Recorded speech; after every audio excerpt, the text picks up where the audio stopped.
Supervisor Teresa Kenny. Here, and we will start with the Pledge of Allegiance. I pledge allegiance to the flag of the United States of America and to the republic for which it stands, one nation, under God, indivisible, with liberty and justice for all. Okay, so we have a couple of announcements. One, the hearing that was on for tonight, the Rockland Cider Works, has been adjourned until June 25th. That was at the request of the applicant. So again, that's being put over to June 25th. Our Pearl River Farmers Market started this weekend. It's going to be every Saturday from 10 to 2 on the Central Avenue field. And we have lots of vendors, and I heard it was a great success. I was not around, but I heard they had a great day. So try and stop down and support your local farmers. We do have some presentations tonight before we get into our meeting. First, we have Eagle Scout Harry Majangian. I know I'm not saying it right, and I apologize, but from Troop 55 in Blauvelt. If he wants to come on up, there you. How can I miss you? Look at you, saying, you want to go up to the front up there? So I'll just tell you. Not long after we put in our all-inclusive playground, I had gotten an email from a local resident who I had been a former client of mine, and she had asked me about putting in a communication board. And I confess I didn't really know anything about communication boards, and she's in the back there, I see her. Anyway, so my office kind of quickly looked into it, and there was a huge expense to do it. But we still were very much like, we're going to do this. We just have to kind of budget and figure out and come up with a strategy. And then we got a call from one of our local heroes who said, I want to make communication boards for your parks. And I thought it was just the timing. Was there a connection there? Did you reach out? You knew that? Okay. I was like, wait a minute. Okay.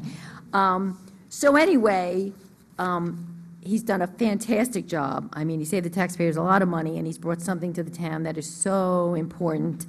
Again, it's, for people who are nonverbal, whether they're hearing impaired, or so why don't you explain? Because I read it and I was so impressed about not only what you did, but how much work you went into it and everything. And so why don't you tell everybody? Because you should be very proud. So the signs are made for nonverbal communicators, so they don't start talking till an older age. They could be any age, from kids to adults. The signs consist of words and phrases that are put into the respective images. The kids use them by pointing or showing a friend what they want to do. It's done by a standard layout, so we followed the standard layout. We got a lot of positive feedback once we even put the first sign in at Veterans, so that was very good. I'm hoping to set a new standard for communities around the area to have this included in all their parks. And we also will be giving signs to the schools in our district. Piermont and the South Nyack Parks will also be getting signs after their new renovations. Very good. And I read that you kind of had it, like, they're not all the same. You kind of had to do a little bit of research for the park to see what's there and what's needed or whatever. So it wasn't just so simple as going out and just ordering a... No, it wasn't. Yeah. So all signs are the same except the park at Veterans, which has an extra row with 7 more words. There's the splash pad, a pond, and a couple other ones to fill it in. Very good. How long did it take you to do this? I've been working on it since September, October. We finished putting out all the signs beginning of March. Yeah. Very nice. Desiree, do you want to come up and say anything? I'll just be right here. I think it's amazing. I'm so proud of Harry for doing this. I do work locally with preschool children who are on the autism spectrum, and just recently this week I got an email from a parent who said, her son was making so much progress, but she had gotten an email. She wanted to email me because at the park she said it was time to go. And then she said there was this board here that he went up to, and he was looking at it, and he said, he pointed to no, and he said, no go to car. And he's very dependent on visuals to communicate with this child, so for him to have that opportunity in public with his mom is amazing. Great, well, thank you.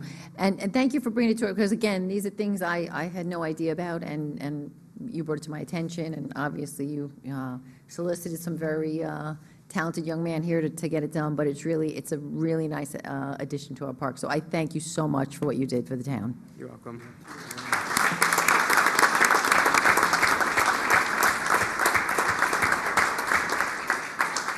Anybody else want to say anything? We do have a certificate. No? Good?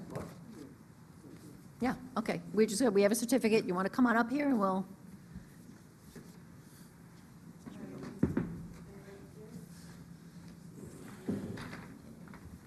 Great job.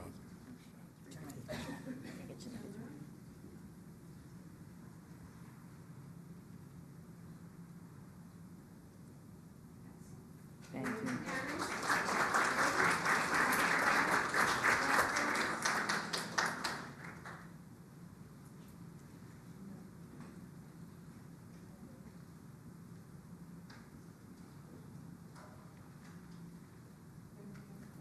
Congratulations, thank you.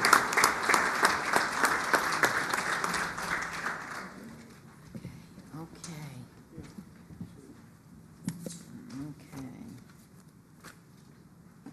Okay, next we do have another presentation. We have a gentleman here, I know we invited him, I don't know if he knows why, but we are honoring tonight Roger Seiler. So I'll just read a couple things. There's a lot of information about him, but I'm going to start with a couple I thought that were fun facts about Roger. And I really just got to meet Roger in the last couple of years because Roger is a South Nyack resident, so until the dissolution, we didn't have too much interaction with the residents of South Nyack. I can say now that we certainly do.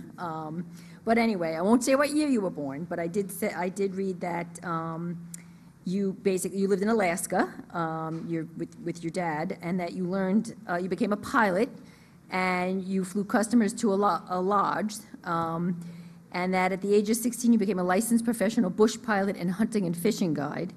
But what I think was the most amazing is that he survived 2 serious airplane crashes. As a passenger, he wasn't driving, he wasn't flying it, without suffering any major injuries.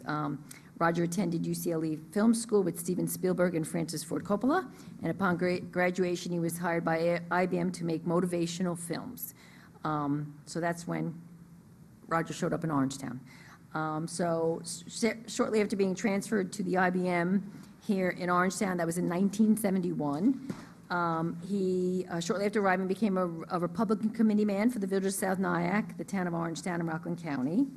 And he has continued to faithfully and genuinely serve as an Orangetown and Rockland Republican committee man until the present day.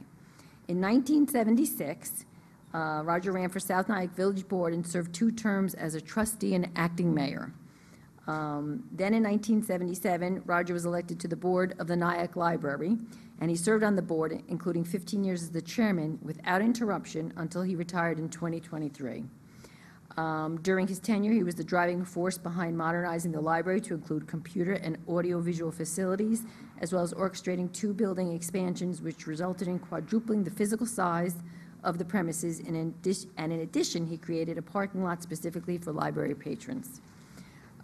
His dedication and the time he devoted to his effort resulted in an accredited first-class library and truly made the entire community a better place to live.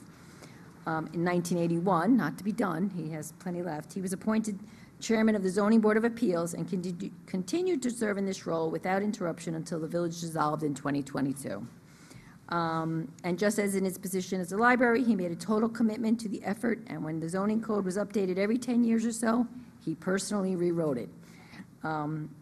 And somehow, in addition to his work for the village and the library, he found time to organize and become chairman of the Rivertown Film Society, a not-for-profit dedicated to exhibiting documentary and art films and providing education about films and filmmaking. He was also part of the Friends of Nyack, a group which he promoted the wonders of the riverfront villages. So Roger's never been officially thanked, certainly not by this board, so we thought it was appropriate that we thank him and formally recognize him for all of his contributions to the people of the town of Orangetown. So Roger, come on up.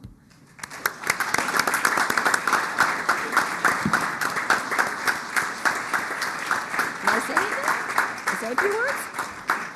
If you want to say a few words, you can go over there. You try to use the microphone, yeah.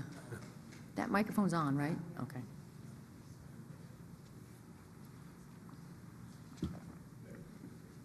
I take a few moments to tell everybody what inspired me to do what I did, and that will show them the way to get their kids to get the kind of education I got that made me go the way that I went.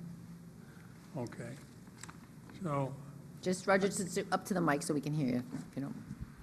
I went to a school called Deep Springs College in the high desert mountains of eastern California. And this school was founded in 1917 by a man who made a fortune in the early electric power industry. But he wanted to create a school that would teach people to be leaders and teach them to be servants to the public. So, as I said, it was founded in 1917, and one of the things that makes it unique is that everybody goes there for free. Free tuition, free room and board. And the only thing you have to pay for is your books. So it's built on 3 pillars: academics, student self-government, and manual labor. The school is located 40 miles from Bishop, California, on an isolated cattle ranch in the Deep Springs Valley. So it's on a cattle ranch, and being a cattle ranch, it's got the largest campus of any college university in the United States, 225,000 acres for its cattle. And it has the smallest student body. The student body usually ranges around 25, 26 students. And when it was founded, as I said, it was founded so that they could all go for free. So keep that in mind, parents here. You can sign up to Deep Springs College and get your kid to go through for free as I did, but they're going to have to do what I did. They're going to have to write new zoning laws and build additions to libraries and things like that, because public service is the key. And here's what the founder said, Lucian L. Nunn. The desert has a deep personality. It has a voice. Great leaders in all ages have sought the desert and heard its voice. You can hear it if you listen, but you cannot hear it while in the midst of uproar and strife for material things. Students, for what came ye into the wilderness? Not for conventional scholastic training, not for ranch life, not to become proficient in commercial or professional pursuits for personal gain. You came to prepare for a life of service with the understanding that superior ability and generous purpose would be expected of you. So that was what pointed me in the direction that I went, and hopefully other young people today will go in the same direction. Okay. We can only hope. Thanks, Roger. Roger, we do have a certificate for you. I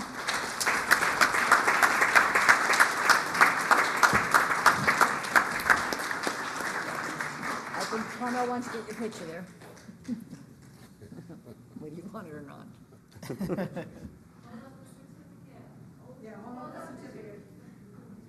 Thank you. Sure, Yes, of absolutely. course. Yeah, whoever you want.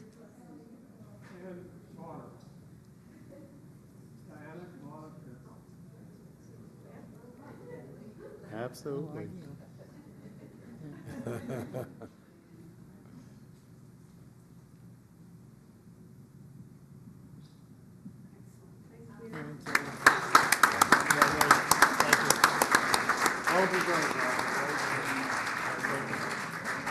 Thanks, Roger. Thanks for everything. Okay.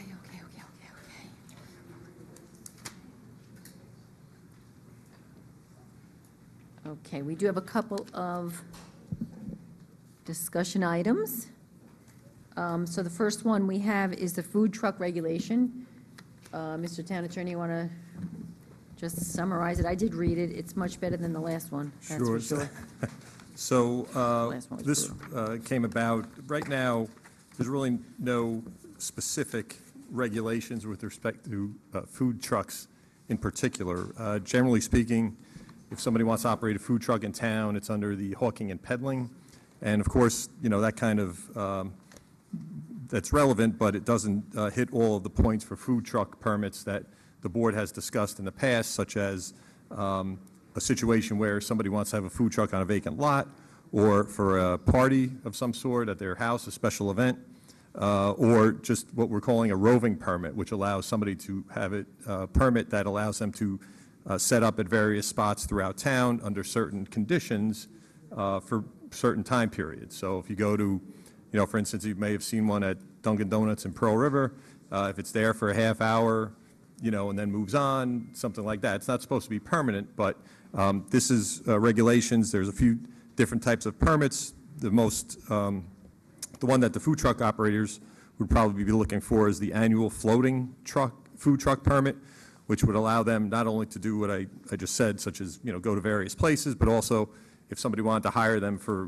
graduation or something, they could go to a private residence, and a private residence could have a food truck twice a year for, a party of some sort. So that's a proposal. I've sent it to the board. It's on for discussion just to see if the board's ready to move forward. And next time we would schedule for a public hearing to be heard and circulate it. And again, this was a kind of a, Dennis Michaels worked on this a lot, and, I kind of. Yeah, so for background, Association of Towns, Broke it down. Food trucks have exploded, as we all know. And going to Association of Towns is a class we go to every year, or whatever. They've been talking about regulations for it, and you started seeing I got materials on it or whatever. Of course, we started it. Once you put Dennis Michaels on anything, he thinks of every scenario and then some. So we kind of went back and somewhat started from scratch. I think it's much better than the last one. I did, though, have, again, this is more of a discussion for the board. On page 4 of 8, they talk about a food truck shall be located a minimum of 25 feet from the main entrance to any restaurant. The main what? 25 feet from the main entrance to any, that sounds kind of close to a restaurant entrance to me. I don't know if it's, Again, that's, some of these were taken from right, from other ones, other right. spots. Again, that's why we have the Yeah. discussion, so. Yeah, no, that's why I'm discussing it. I just know that's one of the complaints we've had from the kind of the restaurants that are paying taxes and this and that, whatever they, so they certainly don't want parking too close to them. So that was the only one that I kind of jumped out at me. I thought that maybe we could make that a little further away from the restaurant. But, So I think that comes into play really only in this, like special events like the St. Patrick's Day Parade. And I hear you that if you're a restaurant and you're paying taxes all year long and somebody sets a. right, but not hamburger really, because truck it's, up in you front can park in a private lot, so you could be next door. If you look at this, it's a Yeah. private lot, but I guess, I don't bet it was commercial, though. There's a distinction between commercial and, right? They're in a- Yeah, well, if it's on if it's in a non-commercial zone, right, it could be on a private lot. I think it's, again, just going to that Dunkin' Donuts example, like that parking lot, like there's a Pizza City there, for instance, like you'd have to be 25 feet from that. If you want to make it more, you can make it more. The hawking and peddling does address, if you're across the street from a restaurant or a bar or something, they can ask you to move, so. Right. So the main entrance may need to be defined a little bit better, because Yeah. I took that for like the parking lot, whatever. Right, I think that the intention is the door, again, thinking of the door of Pizza City. You got to be at least 25 feet from that, so if you want to make it 50, so that's, I'm thinking more like downtown, there's a bunch of restaurants in there if they parked across the street in that lot, they got permission, I don't know if it's 25 feet, it must be a little bit more, but which one, like saloon and across the way, yeah. across the street, I don't know, okay, just All right, something for us we to can all- look at that before we set the That's public really, hearing. but yeah, no, I thought it was much better than the last Yeah, one. I worked with Dennis on this. Yes, Because Paul we also. did cut quite a bit of it out and change it to be more realistic. But, okay. I did work with Dennis Michaels on this to change it quite a bit. If you remember, the original law was very comprehensive, and we narrowed it down quite a bit to make it more user-friendly, for lack of a better word, or food truck vendor-friendly. I think we came a long way. I think we're pretty close to what a final version would be. The reason it's on here for discussion is because now it's on the town website, and we'll take input and then have the public hearing and see if we move it forward. So- Right. Okay. Okay, so that was the first item. The second one, we have a proposed zone change at 283 North Middletown Road. Donald, do you want to come up, and do we have a visual for this, or just? I don't think so. They're talking about, it's a discussion item for the, that Donna property on Middletown Road that backs up to Carroll. Yeah, If you want to just You wanna give a talk brief about it, or- synopsis? Okay, this property was originally owned by the Bonadonnas. They were going to build their own home at the rear of it. To get to the local street, they took a lot size, which was oversized. It's an RG zone, and they then sold the property to the new owners.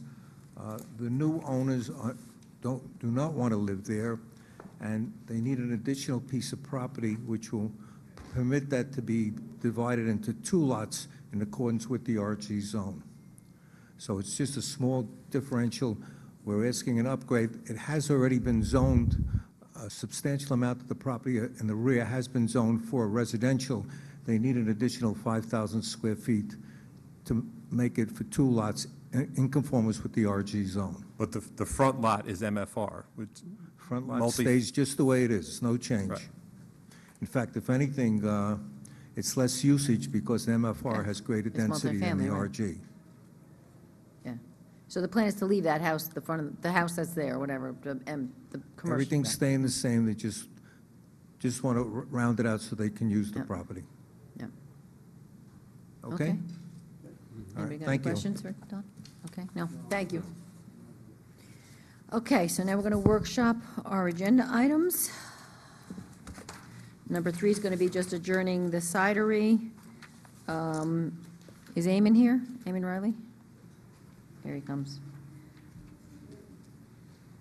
Can you just quick on number 4, we have to do the hearing for the, for the improvements of this, I don't know if there's anything you want to tell us about the improvements we have to have the hearing for the bond for your sewer improvements.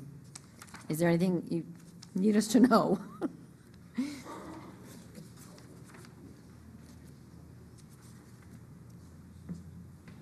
So that's for the bonding for the sewer department for capital improvement. Yeah, I don't know, is that my thing God. on? Are you sure that's on? yeah, it's on, you just stand close. Sorry? I don't Speak think it's closer. on. You hear me now? Is that Yeah, better?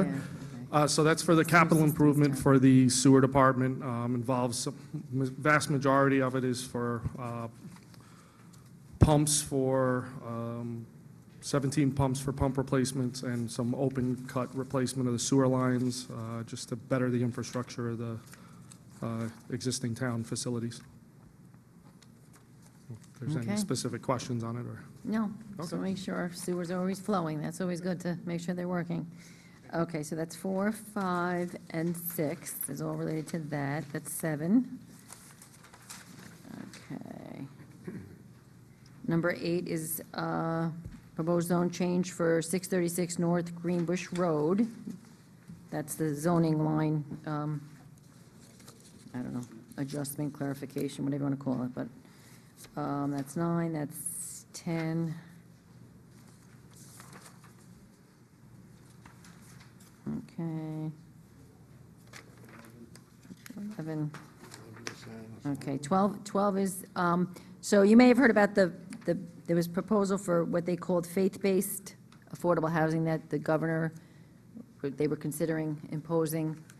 So it did not get into the budget, but there's concerns that they're going to try to pass legislation anyway. So this is a memorial resolution from the town board saying we do not support any New York State legislation, which would basically override Orangetown zoning code to allow for this faith-based affordable housing. It was a crazy law. Number 13 is basically, it's acknowledging the appointment of a hearing officer.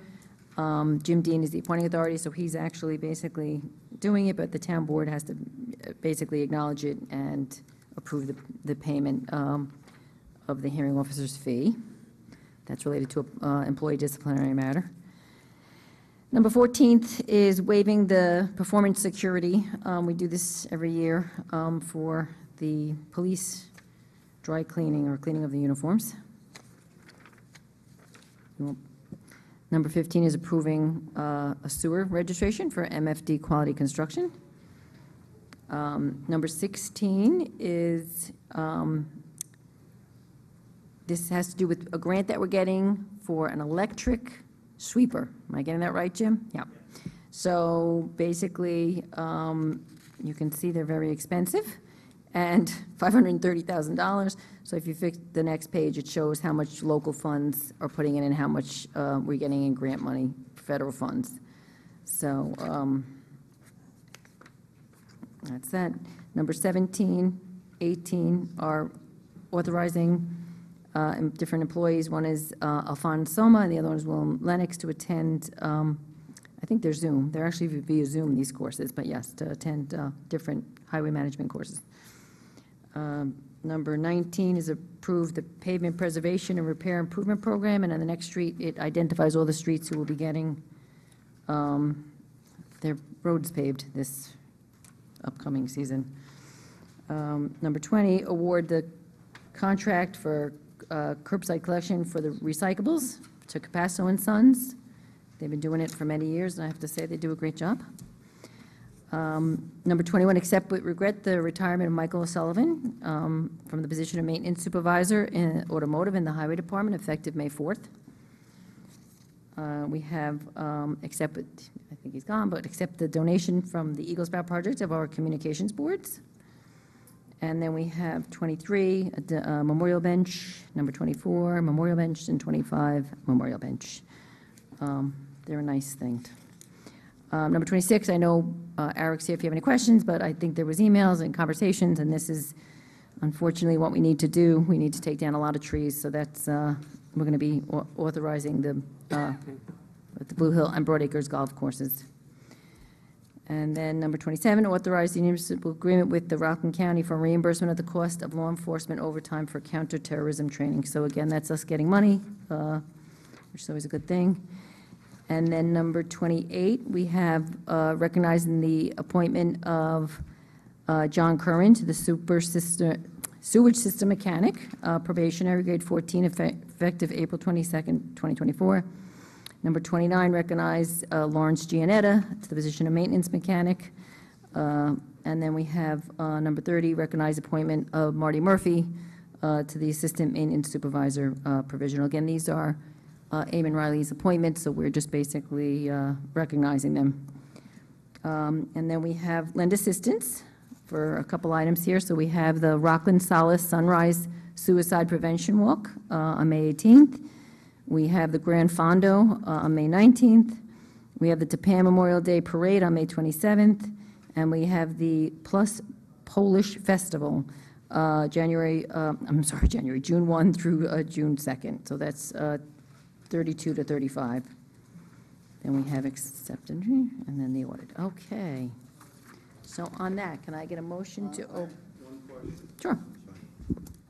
I was asked a question about the trees, Eric, which I passed on to you, and I was hoping you could address it, about the low bidder and his eligibility. Sure. So that's, we're awarding that to Save a Tree, which is essentially, it's Ken's Tree Care, who had the county contract, sold the company to Save a Tree. The county awarded the contract to Save a Tree when that was done. So that's who currently has the county contract. The pricing for that is based on the county contract. And he has all the licenses and insurances and everything required? Yes, he has a Rockland County Home Improvement License, I think that's what that's called. Yeah, right. He meets the standards under the Rockland County, Rockland County contract. He's able to do work within Rockland County, yes. Okay, thank Okay. you. Can they turn that up a little, maybe? Because everybody's saying they can't I hear, know. so maybe we We've could just turn that up a little bit.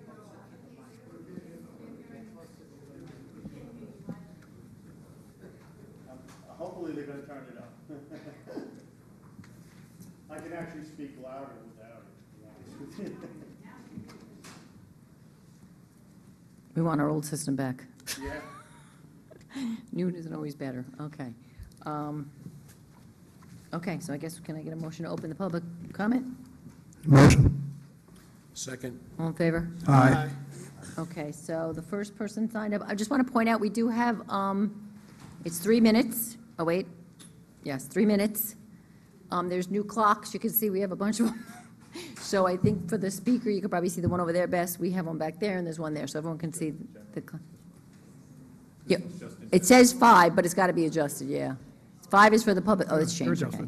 It's public hearings, it's 5, regular public comments, it's 3, so. Okay, so first we have AJ Servideo.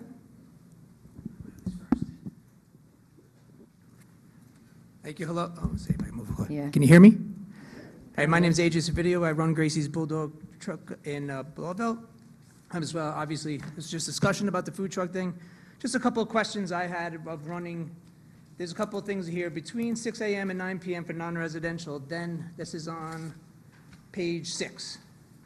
Then it shows you the times that we're allowed to run our food truck. But then on number 2, on the bottom under number J, it has times where you can run a generator. Now, as a food truck, we can't run without a generator. Now, it says on here for a 4-hour period, you can run for 2 hours. Now, those other 2 hours, what are you supposed to do with all your food and everything that's in the truck that's supposed to be running with electric, that you can't have your generator running for those 2 hours? So you're there allowed 4 hours. You're only allowed to run your generator for 2 hours. Now, the Rockland Board of Health says we have to have hot water, water supply, and our refrigerators running.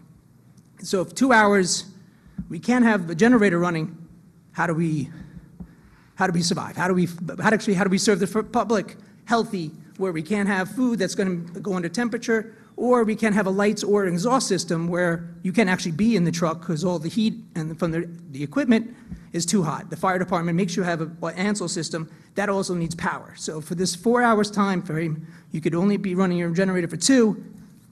It makes no sense, to be honest with you. It really makes no sense. How do you run a system with no electric? We're a mobile system. That's the whole point of a food truck, is mobile.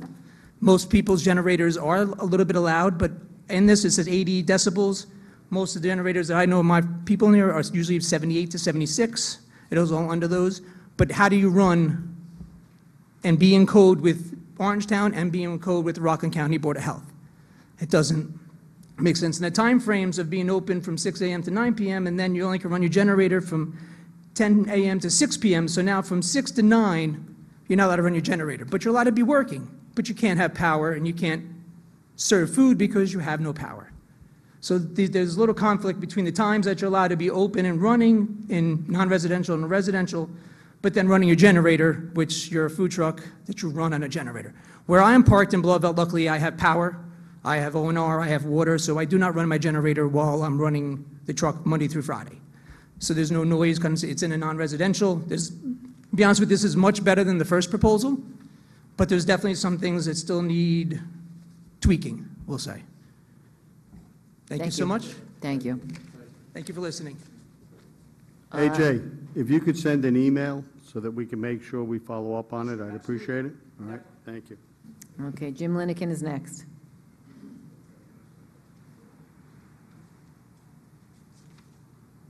How you doing, Teresa? How are you? Teresa, back on March 21st of 2023, at the end of the meeting, we promised that we were going to form a food truck committee. That never materialized. It's Mr. Valentine's fault. Okay. I'm not trying to put the blame on anybody, but like AJ just said. Oh, no, they did a committee, it was him and This is Dennis a- Michaels. This proposal is a little bit better, but I would like to sit down with Paul, the attorney, maybe Paul Valentine, if there's anybody else involved. You mentioned the guy's name, Dennis. I don't know if he's from the zoning board. If we can sit down and actually go over, I don't want to sit here and nitpick, okay, but there's a lot of things here, not a lot compared to last time, but there are a number of things here that need to be tweaked and spelled out better to us. Now, as far as the food trucks in Orangetown, I think we have 3 of us, AJ, myself, Rockland's Kettle Corn, Joe from NOCO, I don't know if he's still operating his truck, special events, maybe Bongo Fries from Nyack, okay? You have Sweets Guy's ice cream truck, okay? He comes into Orangetown a couple days a week during the season. But again, I don't want to stand here and nitpick, go down each line that I know could be tweaked a little bit better, which would be a win-win for us and for you guys also. So can we get a commitment, sit down with Paul just for an hour and a half before the next meeting where you guys are going to make the resolution? Why don't you send an email with what your concerns are, and then I'll discuss it with Paul, and we'll give you a call. Okay, and, I mean, I like to Jimmy, see. if we need, if I can't understand your email, we'll absolutely come get together with the 3 or 4 food truck operators, me and Rob. That's, I But like start that. Just with sit an down, email. sit down and go over. Listen, just tell them you bring popcorn, and they'll meet with you already. Just say you bring the popcorn. No, but if you can start with an email, Jimmy, that will give us a starting point. Okay. And then absolutely, I have no problem sitting down. Okay. I mean, I'll just give you one quick example. Private events on the homeowners. You know, we get a call on a Thursday afternoon or a Friday afternoon. Hey, tomorrow's my son's Joey's birthday party. Are you available? Can you come by for 90 minutes? I'll squeeze you in, sure. Now, from that phone call, according to what I read here, I got to fill out documentation. I got to get documentation from the homeowner. I got to get documentation to you guys. I got to let you know where I'm going to be. And my proposal on the other end would be, well, anything under 90 minutes, there should be no cost, because I see there's going to be a cost. For each event, is there a permit charge? If you have a floating permit, no. you won't. Okay, so if we have a The hawker's reason license. for that is so that somebody doesn't have one every weekend. So that there's some control over, so that the people only have it a certain amount of time per year. Yeah, I don't follow you, Paul. I mean, for example, you got graduation season coming up. He's Rob, I'm Paul. Rob, I'm sorry, Rob. You know, we have graduation coming up, okay?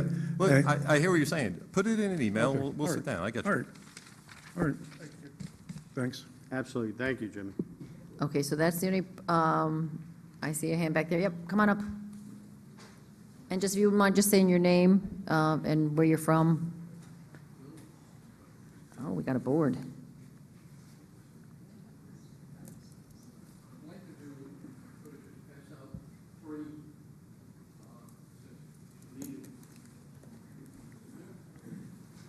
Thank you.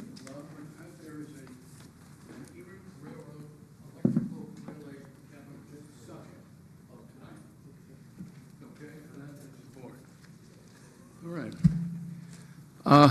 My name is Richard Esnard, and I have studied the history of Piermont for 20 years. And I retired from the Society in 2022 as emeritus, and I am requesting that Orangetown return the photo you have in front of me, of you, an historic artifact called an electrical relay cabinet. It's historically correct location is as part of the Sparkill Railroad Historic Site. The process to develop this site began in 2015 as part of a Hudson River Valley Greenway program to install 11 informational panels along the Erie Path from Nyack to Piermont. I chose to install that panel, with the panel in front of me here, at Sparkill because of its significant story as a railroad intersection that was lost to history and needed to be resurrected. It needed to be resurrected because it is critical to understanding how Sparkill and Piermont were created. If you look at the red dot on the crossroad sign right in front of me, right behind that red dot is that Erie Railroad electrical cabinet. And now what it did was, it was in that location, that photo, it's surrounded by tracks, and it operated switches for the tracks, lights, and etc. So it is participating in the railroad history of that site. I think the chronology of events will prove the ownership of the cabinet and also discuss who agreed to restore it. In late 2017, I discovered the electrical relay cabinet completely covered in bushes in Sparkill. This is the location now of the historic site. In 2018, the Piermont Board of Trustees and the Piermont Historical Society both approved the reinstallation of it at its original location. The Historic Society voted to pay for the restoration. In 2019, with the endorsement of the Orangetown historian Mary Cardenas, the town of Orangetown approved its reinstallation in its original location. On April 24th of this year, at the very last moment, the current PHS board arbitrarily reversed its 2018 decision and voted to install the Orangetown cabinet at the Piermont Railroad Station. The society, Piermont Society, wants the cabinet at the station to attract visitors, very attractable. But up there, it would be a meaningless trophy. Whereas at Spark Hill, it will play the historic role it was designed for, and it will complete the only railroad historic site in Spark Hill. It is my hope that you will reclaim this cabinet to support the railroad history of a growing Spark Hill, and I thank you for allowing me to speak. Are there any questions? No, thank you. Okay. Thank you. Thank you. Mary, do you want to say anything? Oh. Here, my page right here. I mean, I'm down there all the time. I think. I'm Mary Cardenas. I'm the Orangetown historian. And when I got first involved in this back and forth between the Piermont Historical Society and Richard Esnard, I was really sitting on a fence, and I still am, because the Piermont Historical Society paid $2,600 for its restoration. And they want to use it by the railroad station as a talking point, so I understand that. On the other hand, with Richard, I understand that it came from Spark Hill, and maybe it belongs back in Spark Hill. My question is, how many people will see it, stop and see it, because it's at that kind of crossroads between Highland Avenue and 340.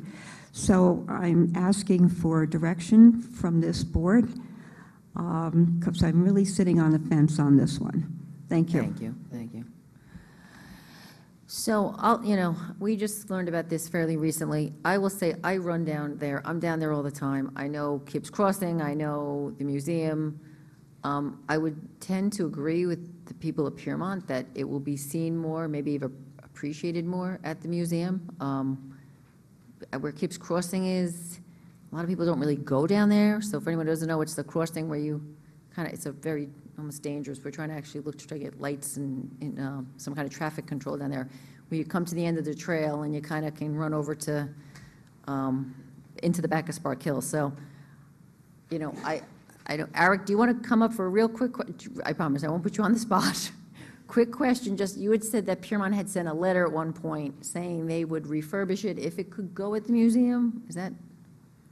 So the way the letter they sent to the town back in 2019 was written was, how was it put? That they were approving of the interpretive signage and the installation of the relay cabinet, and it said something about provided it was on village property. So what's unusual is the interpretive signage was installed at the Erie Path trailhead, at Kips Crossing. That's town property, but I think that's technically within the village.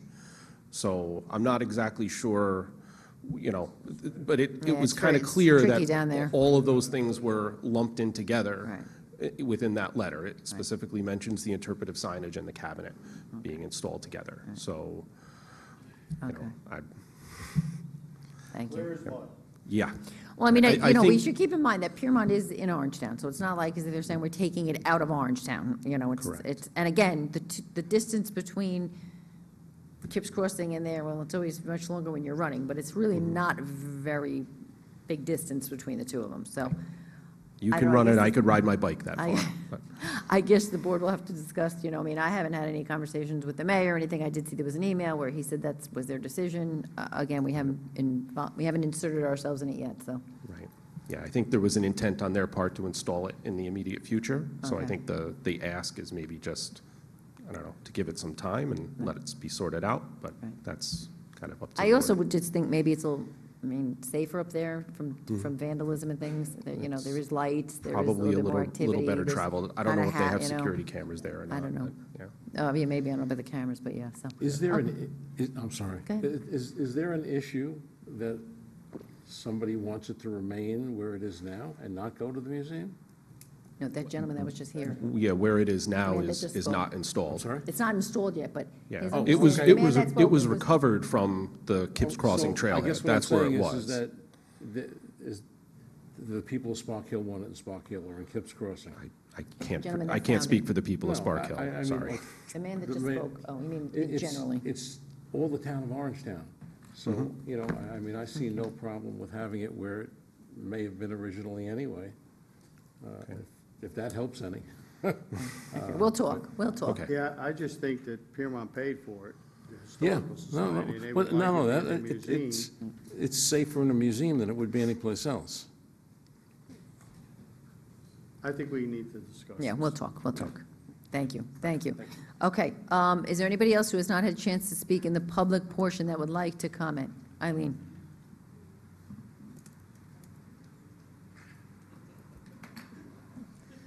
Good evening. I'm here to just vent. I'm not here to pick on anybody tonight. I'm venting about Palisades. Does not have one road in the hamlet that needs to be repaired or resurfaced. And we're the only hamlet not mentioned on the list of those hamlets that will get some road work. I'm also here to just say, I recently got my new rates for my car insurance and my homeowner's insurance. You're shaking your head, Jerry. I did too. Okay. I did call my insurance carrier, and she was very kind. She gave me a lot of information. She emailed me a lot of information. And it's gone up 18.5% increase across the board, from what I understand. And I just have homeowners and car insurance with this particular company. But anyway, I asked her, she said to me, the governor and the legislature passed it, I guess because of pressure from the insurance companies. I did speak to an insurance company in New Jersey, and he was very kind to look into my rates, and he said, I can't really I can't do any better than you have right now. But he said there's a lot of insurance companies in New York State that are starting to withdraw from New York State, and they're also not taking on new clients maybe. So welcome to New York, inflation, crime, everything else. And an 18.5% increase is a lot. It wiped out all the Social Security increase that I got. I mean, I guess I'm glad I got it because it paid for my car insurance and my homeowner's insurance. But I did reach out to our Senator Bill Weber. He said he's going to look into it also. But it's getting harder and harder to live in New York, you know? I mean, how many accidents, and they talked about the amount of extreme weather conditions that we have, storms and stuff like that. It all has an impact on the insurance companies, but there's not a person in this room that doesn't have insurance. So I don't know where the loss is coming from. But an 18.5% increase across the board is a lot. It's a lot. I think it's $50 a month for me, for the two, each one, a total. It's over $600 gone. Thank you. Is there anybody else who has not, again, this is the. Sure, come on up, just say your name if you don't mind when you get up there. Okay, good evening to everyone on the panel. My name is Angela Holder, I live in Blauvelt. You mentioned before about the parcel for 636 North Greenbush Road, and you mentioned that it was not voted on in accordance with the Orangeburg zoning law, but it was rejected by something else. If you could just explain that, and then Well- that's question one. And then also, is there a follow-up by the interested parties looking for faith-based affordable housing? Are they able to reapply? Or I'm just want to be clear about, is that the end of it, or is there a step two? Okay, so real quickly, the faith-based housing is just us telling New York State, we don't agree with this. again, it's kind of preemptive, because they already did not put it in the budget, but there's always a concern they're going to try and bring it back up. So a lot of municipalities and all the other towns are doing the same thing. We're just telling them we are not in favor of it. It basically would preempt the town zoning rights. So, and the state has tried various ways. They tried the accessory dwelling units. They've been trying to come up with ways to kind of force more housing that the state has control over us. So, we don't expect a response from the governor or anybody up there, but it's just our way of telling them that we're against it. Okay. Okay. On the other issue, it is part of the public hearing. We are going to have a presentation on it. But I'll just, so to try to clarify it, the parcel in question has a zoning line that goes through it. A zoning line, not a property line. So one is residential, one is commercial. Through the years, that line has been reflected in kind of a couple different ways. And jump in if I say anything wrong, but it's been reflected a couple different ways. What now is what we were presented with. There was a line that went kind of basically across the lot, ended at that property line, and then took a 90-degree turn up and went over the next lot, like that, as opposed to just going straight over. Many years ago, there was a proposal where it went straight over that the town actually approved. So the line, the zoning line, has been kind of, it's confused. So the applicant came and said, we basically, well, this is going to be the subject of a public hearing, so if you want to wait, you can get up again and talk about it because it's a public hearing, and the applicant's going to make a presentation. We actually have a map, so it might help you. But the zoning's not changing. We're basically saying it's just moving it up so it goes kind of straight. I mean, I know this sounds kind of ridiculous, but instead of a zigzag. Is this public hearing been on record for a date? Is there a date for it? It's actually, we're going to be opening it up tonight after this. Oh, I didn't realize that. Yeah. Oh, thank you. Yeah. Okay, is anybody else, once again, this is the public session, we're going to have it on that's a zoning, a separate public hearing. Mike?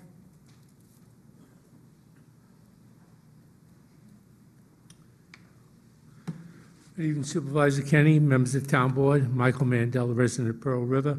I'm not here as a member of the Planning Board, but as a taxpayer. In support of your resolution against the resolution calling for New York State Legislature to oppose the faith-based affordable housing. Definitely so. And if you look at it, if you permit one group, other groups will follow. You cannot stop it. It sets a precedent, and therefore the courts will concur with them and will start to become, it'll destroy home rule. It will become a thing of the past and eventually destroy our way of life because we'll just become like New York City rather than a suburb. Secondly, the height that they're talking about, 55 feet tall, totally in conflict with the comprehensive plan, which took us several years and changes to come up with. And that also, it would eventually destroy the secret process that protects our environment. If they can just bypass the zoning laws, why bypass that when you can bypass anything? It doesn't matter what stream is nearby. If we want to build it, we build it. That's what it seems to be. And finally, it puts a burden on the water supply, which according to Rockland County, their planning department, is a scarce resource in this county. All these things, just come along and say, we have to oppose it, and I'm glad the town board is taking it up, so thank you. Thank you. Anybody else, again, who wants to speak in the public portion section that hasn't had a chance to speak?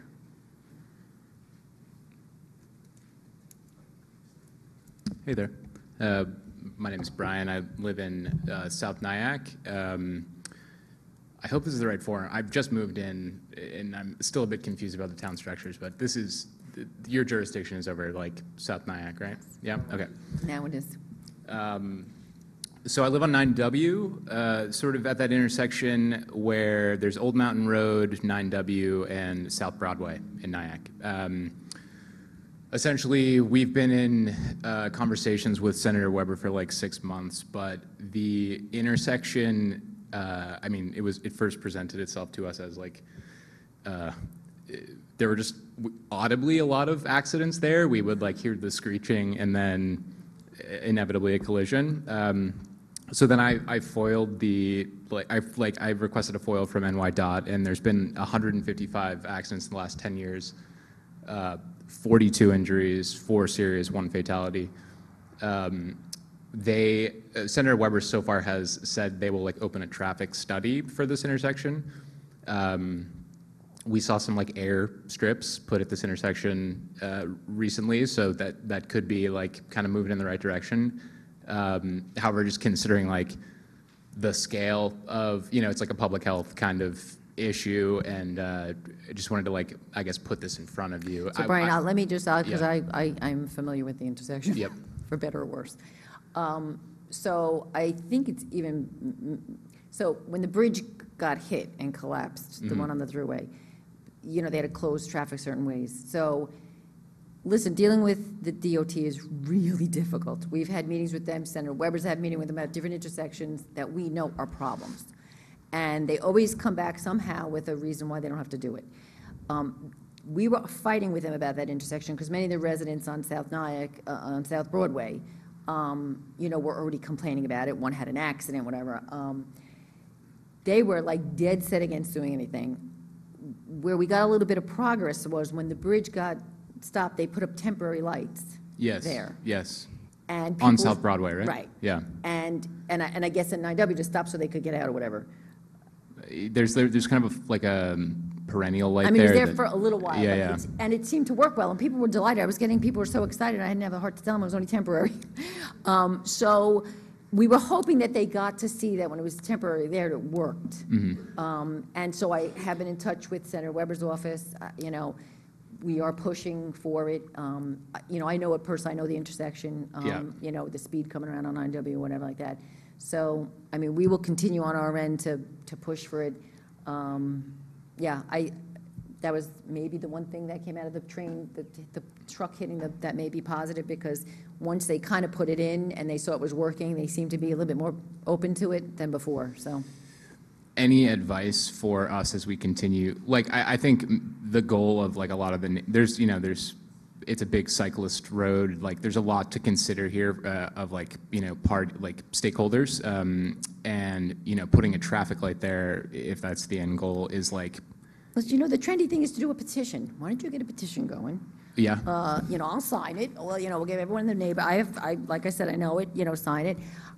Again, we have a couple intersections throughout the town that are, Sure. people are coming just like you, and it's very frustrating because it's a state road and we can't really make them do anything. And they come back, they do a study, and they come somehow way to justify why they don't need to do anything different than what's there. So, The bottom line is the squeaky wheel, Yeah. literally. Yeah, that's what we're doing at the moment. Okay, so a petition is like the best vehicle to sort of. just to more people, it's, maybe get more attention, I'm glad you As many foiled. people as you can to send emails. Yeah, to- okay. To Weber, the Department. of- All right, anyone in the crowd? Yeah, DOT. You want to sign a petition? Yeah.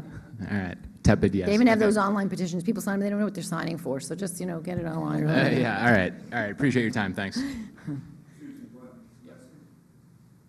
Your last name. Oh, Seabolt, yeah. Okay, is anybody else who has not had a chance to speak at the public portion session that would like to speak? Okay, going once, going twice. Can I get a motion to close? Motion to close. Second. All in favor? Aye. Okay, so we'll go, the first item is basically, we're just voting to adjourn the Cider Works to June 25th at 7:05. So can I get a motion to adjourn the public hearing to June 25 for the farm winery / cidery? I'll make a motion. I'll second. All in favor? Aye. Okay. Number 4, we have to open the public hearing in the matter of the increase for the sewer improvements. Can I get a motion? Motion. Second. All in favor? Aye. Okay, so nobody signed up. Anybody here that would like to speak regarding the sewer improvement, Bond. the bond for it, yeah? Okay, they want their, Eileen, go ahead. I'm in really favor of spending this money because I believe in keeping our toilets flushed out, and because it keeps us civilized, if nothing else. And it's one of the part of the infrastructure that really needs constant renewal and kept up to date, because I even think the smell from the sewer treatment plant seems to have gone away or disappeared or something like that. But it's very important that that particular infrastructure be maintained and brought up to date and keep us in the nice civilized way we can live in this town. Thank you. Okay. Anybody else would like to speak? Okay, so can I get a motion to close the public hearing? Motion to close. Second. All in favor? Aye. Okay, now on this one, we need to do a roll call. I made a note to myself because I always forget. Okay, so this is, basically, we have to say that is in the best interest of the public interest to do this, pass this bond. That's basically what this is. So, can I get a motion to declare that it's in the public interest to approve this bond? I'll make a motion. Second. Okay, on a roll call? Aye. Doing a roll call? Yeah. Yep. Councilman Paul Valentine. Yes. Councilman Jerry Batari. Yes. Councilman Brian Donahue. Yes. Councilman Dan Sullivan. Yes. Supervisor Teresa Kenny. Yes. And then number 7, again, it's a resolution authorizing the issuance of the bonds in the amount of $1,597,575. And can I get a motion? Motion. Second? I'll second. On a roll call again? Councilman Paul Valentine. Yes. Councilman Jerry Batari. Yes. Councilman Brian Donahue. Yes. Councilman Dan Sullivan. Yes. Supervisor Teresa Kenny. Yes. Okay, next we have the motion again, I'm sorry, open a public hearing. Again, this is on the 636 North Greenbush Road. Can I get a motion to open the public hearing? I'll make a motion to open. Second? Second. Okay. Aye. Okay, I guess we're going to have, we're going to have a presentation.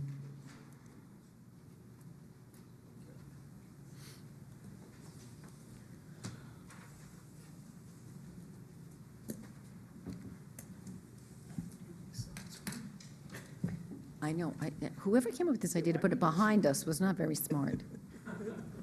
Yeah, it should come up on this, too.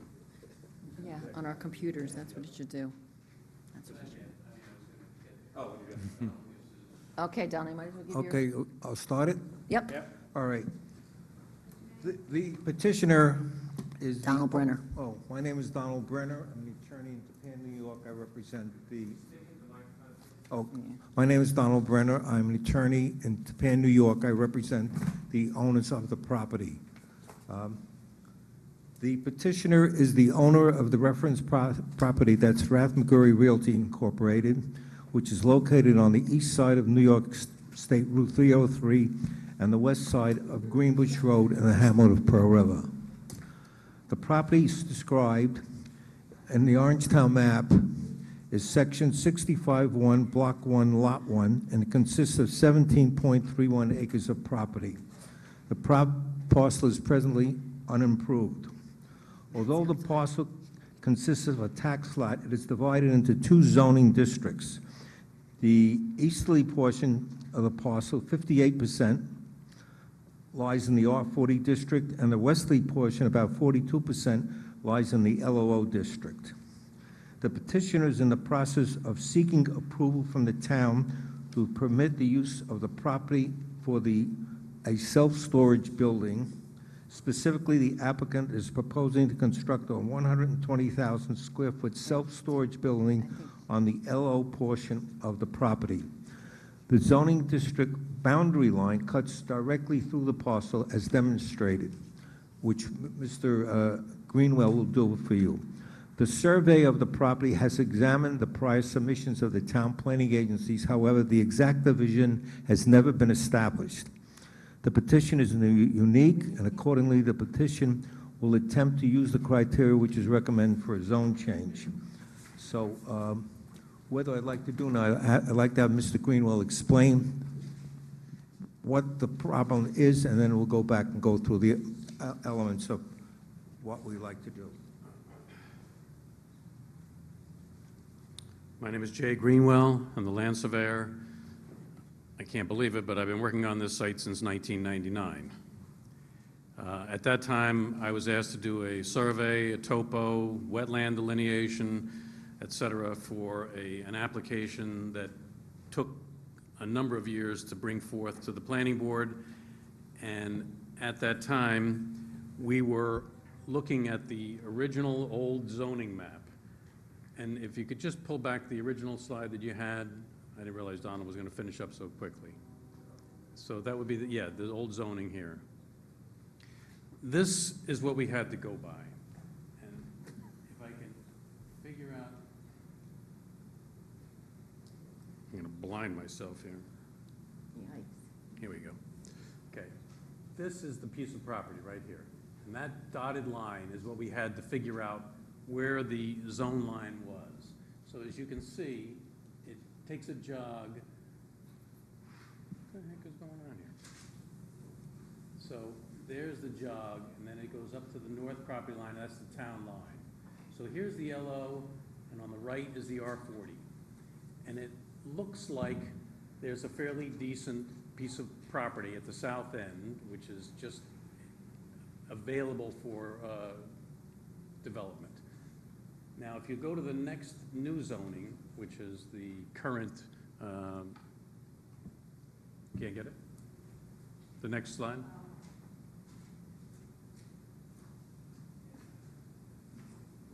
Okay, so yeah, try the new zoning.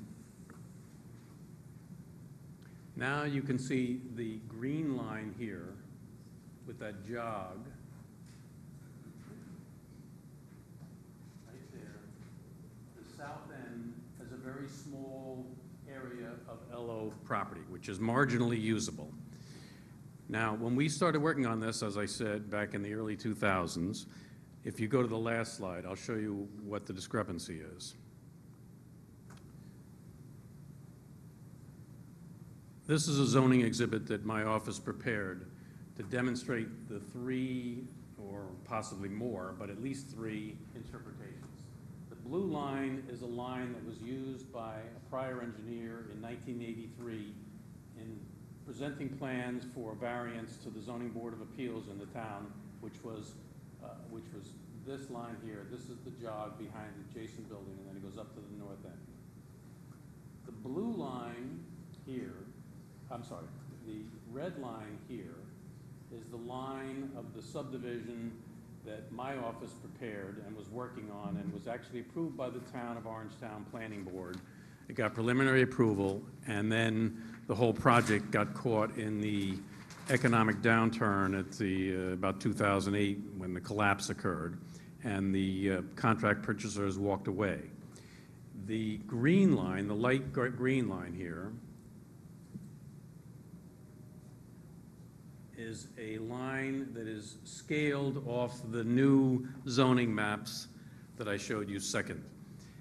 That leaves a very little area at the south end. And what we're asking you tonight is to confirm the red line that is shown here, which was the line that was reviewed by the planning board previously, and it was approved, as I mentioned, and is a logical extension of the line between the LO on the adjoining property and a continuation through to the north end. This is where our best scaling puts the zone line. Now, Donald and I had met with the Rockland County Planning Board in order to try and confirm where this was and look at whatever historical documentation they had. They really had nothing to help us out. So again, we're looking for clarification so that the property can move forward as to where that zone line is. And we think that the most logical extension of it is the red zoning line, which is an extension of the zone line as it goes through the adjoining property to the south, over here, extending all the way to the north to the limit of the Orangetown line.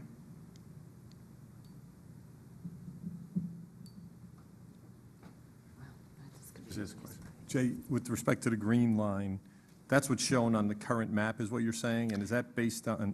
As best as I can scale it. You know,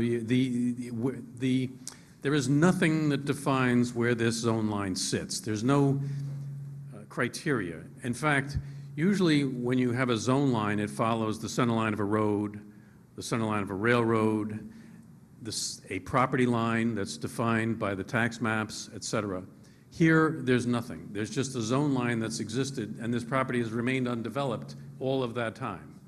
And what we're looking for is clarification, because when you look at the zoning maps, it's moved around on the zoning maps itself.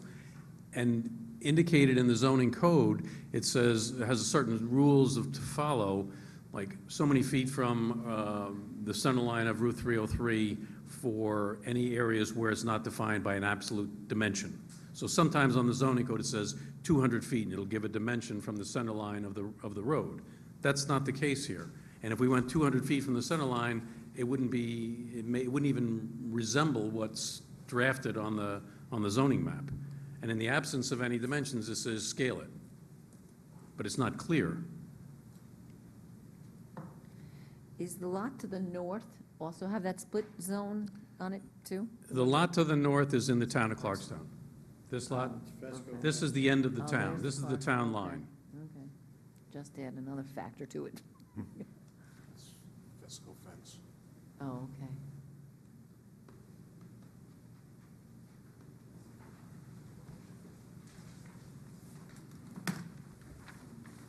And just so on the property to the south of it, that where it's green, where the quote on red meets the green, that's where the zone line is reflected on their lot. That's correct. The green line is the zone line on the adjoining property to the south. Okay. No. the And joint- that's defined. Property to the south, that's correct. And that's defined, Jay? Yes. It is more well defined over the course of multiple site plans that we processed. Yes. Because even the depictions show a small jog. It does. That green line would be a huge jog. It does. And that's part of the problem, is you're trying to scale to a 1,000 scale map, and the line itself is in scale, probably 100 feet wide. That's a factory to the south. And what's the blue line on top of it? I don't know, that's a good question. So going to the south, what's the? The blue line on the top, blue- there's a factory there, and the blue line on top.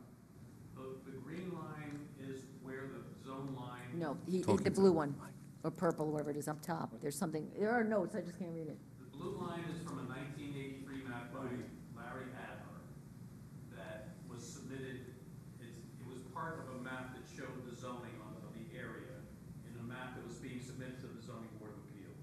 I show that only for reference.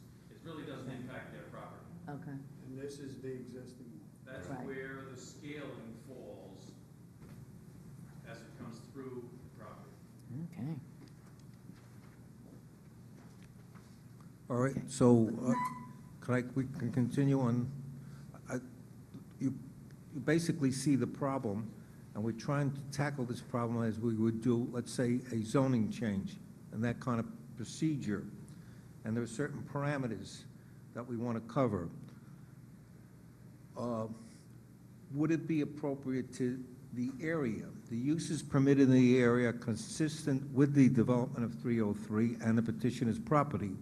There is no reason why a portion of the parcel should not be subject to the LO district requirements and the other portion subject to the R40 requirements, and is not known why the district line has been previously changed. Most of the land around the parcel on the west side of Route 303 is zoned LO and LI. Next question is whether adequate public facilities or other public services can exist or be created to serve the needs of any additional residents likely to be constructed as a result of this location zone line. No public school facilities will be required, no additional residents are to be constructed, nor would any be permitted by the ratification of the zone line. Whether the proposed change is in accord with any existing or proposed plans providing public water supply and sanitary sewers. The proposed building will be adequately served by existing water supply and sanitary sewers. The amount of vacant land which is currently zoned for this use is unavailable. The proposed change will not affect any other parcel. The effect of proposed amendment upon the growth of the existing communities in the town is envisioned in the comprehensive plan. The split zoning of the parcel hinders the petitioner's ability to develop the land. The requirement for the parcel will be clear. The new tenants will in turn make the area more vibrant and further economic development. Whether the proposed amendment is likely to result in an increase or decrease in the total zone residential capacity of the town and the probable effect of such a change on the cost of providing public services. The proposed change will have no impact on the total residential zone capacity of the town. Whether other areas designated for similar developments are likely to be so developed if the proposed development is adopted, and whether the designation for such future development will be withdrawn from such area by further amendment by the zoning map. The proposed change is limited to a single tax site, and it should have no impact on any other development in the town. Therefore, what we're trying to do here is to have this facility built in the commercial zone. It's all we're looking for right now is that location of that zone line. We then have to go through all the procedures of going to the planning board and getting these projects approved. So the only thing we're doing now is to finalize the establishment and location of that line. Do you have any questions?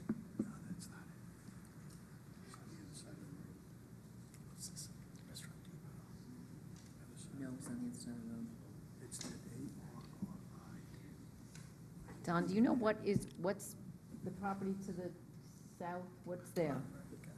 I think there is a commercial plant, the Akvar, I think, used to be there. Isn't it ARRI?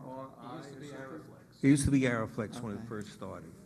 I don't know who's there right now, but it is a commercial, it's a commercial warehouse as far as I know. Yeah, it's something ARRI Incorporated. Oh, yeah. Okay. Okay. Now, we're not building that kind of warehouse. We're building a Well, storage John, but facility. you keep going there. This is. Oh, I'm another- sorry. We're not building that kind of warehouse. We're No, no, building. No, this is just the line change. This is Anything you just want to the do after line. this This has is just nothing the to do line. with that. You'd have to go to planning board, zoning board, whoever you need Has to to go through the proper procedure, but we've got to establish that line because Jay has to give a certified survey that that's where the line is. This will have to have what they call it, an Alta survey, and he can't do that unless we have an established line. Okay. Okay. Anybody have any questions then before I open up to the public? No, thank you, not yet. Okay. Okay, thank you. Okay, so we're going to open it to the public. You have 5 minutes. Again, the clock's up there. The first person I've signed in is, it looks like Kelly Maris or Manis?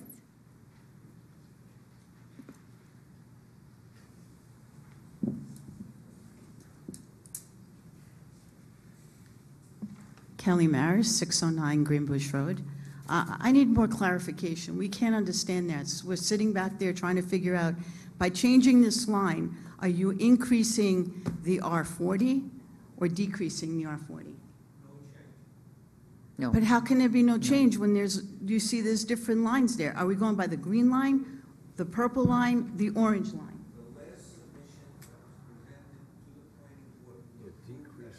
It would decrease the resident. Decreases it a little bit on the south side, but on the north side. Which line is it then? The green line, the purple line, the brown line? They're asking for the brown line. So what It's he's the saying brown is line? that the purple one had been previously approved by this, for a plan years ago. So that's Okay. on one plan. The green is what they interpreted to be. This is the problem, there's no exact science. They're asking for it to be the brown, which kind of, Why can't we go with the And which line was that was also there from the previously beginning? Why do we have to change it? because no one knows what that line is. We have to prove one or the other, because it's not clear, and they can't put in. See, I'm Greek, so I feel like this is a Trojan horse. So I don't like what's going on. I don't understand why we have to do this. It's like when you buy a property, it's your responsibility to do your work, to figure out what you're going to build on it. You take a chance. If things don't go right, they're trying to make their problem our problem, and that's not fair. I'm sorry, that's how I feel. Not really sure what that means, but. Okay, next we have Robert Zerilli.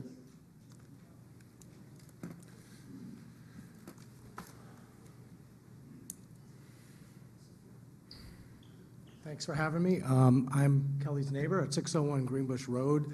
This is the sixth time I think I'm here now since this started in '99, and I feel that this property, yeah, it's like Trojan horse. I don't feel that all the studies are there. The FedEx plant across the way, I hear so much noise. Has a noise study been really, that has to be obviously down the road, but it's getting worse. Light pollution's getting worse.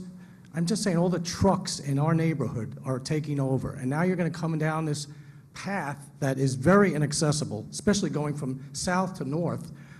You can't really make these, they're going to have people in and out. It's going to get very dangerous, and I don't feel that.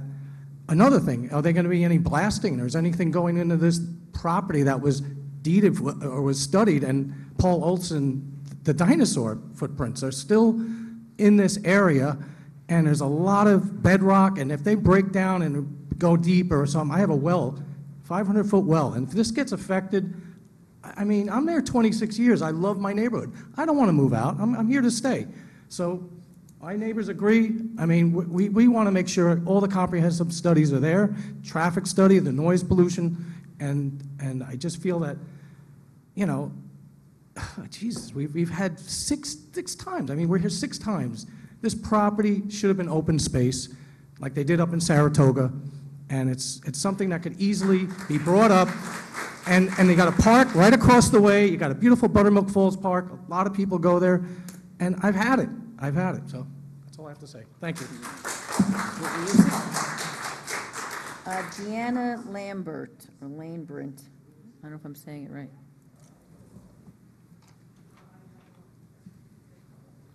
I agree with everything that has been said already. What I am confused about is the zoning line issue you said would have nothing to do with changing the R40 to LO. Then Mr. Brenner comes up and he's making a proposal to you about just zoning changes. That confuses me. I mean, can I have clarification I'm going about to do my that? best. And it's not I easy. mean, I'm just saying Basically, that- right now, the parcel is LIO on the bottom and residential up top. There's confusion about where the dividing line is. I guess one of the questions, why wouldn't you just go back to the blue one that was approved at one point in time? With that, The brown one was approved also. oh, the brown one was approved too? Yes. Yeah. Yeah, that was the latest. Oh, so the brown and the blue were approved. The blue was approved in 1983 at a submission, it wasn't approved, let me clarify. It was depicted on a 1983 submission to the Zoning Board of Appeals, which I found when I foiled the records in the town. The red line, or brown, is the line that was shown on the subdivision that we prepared, that was submitted to the planning board, and was processed through the planning board, and received preliminary approval, and then the project was abandoned for a time. We were asking for a reclarification of that to be the zone line that we're moving forward with, that's all. The green line is what came out of left field when you say, we want you to do your due diligence beforehand. We were doing our due diligence, and the red line that is shown on the original subdivision and that shown here is what we scaled from the original zoning map. The current green line doesn't make any sense. That's what we're asking for. Okay. Please understand, this is not a zone change. What we said, we're using the procedure that is done for a zone change. In other words, we wanted to bring it to a public hearing. We used the procedure to show that all the elements in the zone change were covered. This is not a zone change. That's all we're trying to do, is establish the line. Once the line is established, these participants or the developer of the commercial piece will have to go to the zoning board, to the planning board, and every other board to get the approval based on public hearings and everything else. This is not a zone change. This is just a certification as to where that zone line is. And just before you go, you said something earlier which I think was incorrect, that somebody asked if it was increasing or decreasing. There was. Let me finish. Yeah, go on. Assuming the green line was correct, assuming that's correct, by moving it to the brown line, there's more land available for LO and less available for residential, right? No, the green line would make it unusable for LO, and it all would be residential. No, No, no. Oh. It's, no. The LO is from 303 to the green line. But I think his point is the green line was, the other two lines they actually had on a plan. Yeah. The green line just came out on the zoning No, map. no. We don't know how it got there. No, no, I So- agree. I'm just saying, I think he answered it incorrectly. If the green line were correct and you moved it to the brown, it would be increasing LO and decreasing residents. Yeah. That was different than what you said before. That's all I'm pointing out. Okay. We're not trying to make any increases or decreases. We just want to consolidate that line so that we can proceed on the distribution it is right now, 54% residential, 40-somewhat% commercial.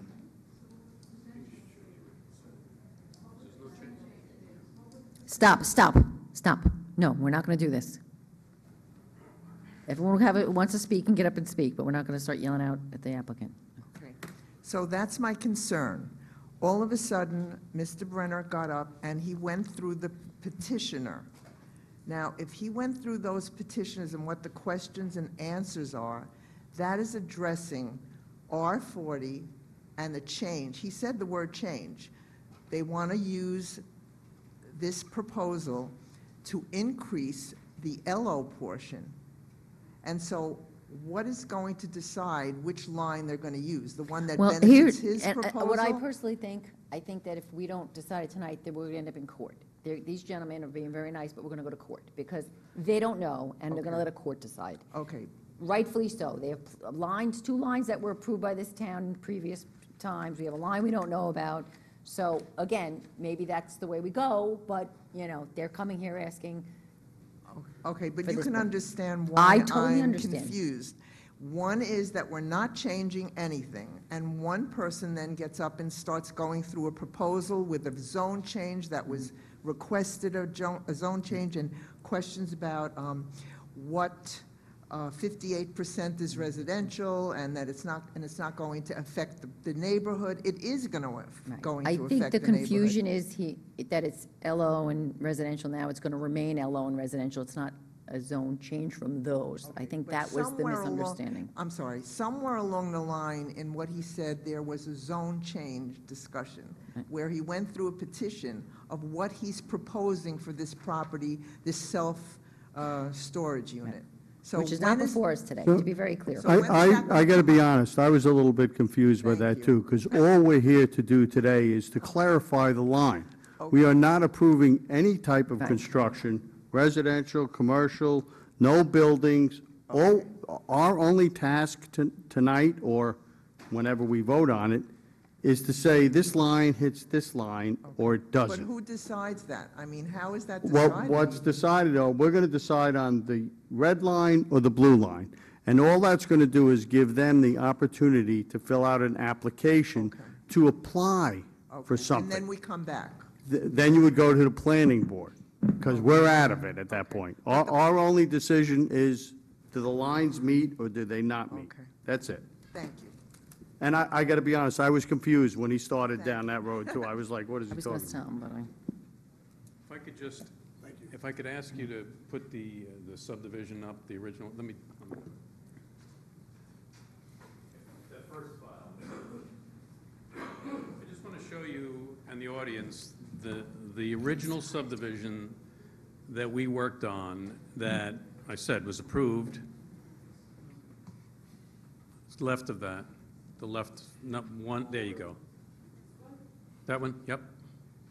You're going to get out of title for Okay. IT work tonight, Carmel. Now, this has a lot of lines on it. Those are the contour lines. But the zone line that bisects the property and establishes the commercial and the residential property is exactly the same as the red line that we're asking to be the clarified line that we go forward with. This is exactly what was shown to all of the people in the public. This is exactly what was reviewed by the planning board, the DOT, the county, and getting this subdivision. This is the same line we're asking to be held today. It's the same residential area, residential acreage, and the same commercial acreage. So we're not asking to change anything from what was before. This is what was seen before.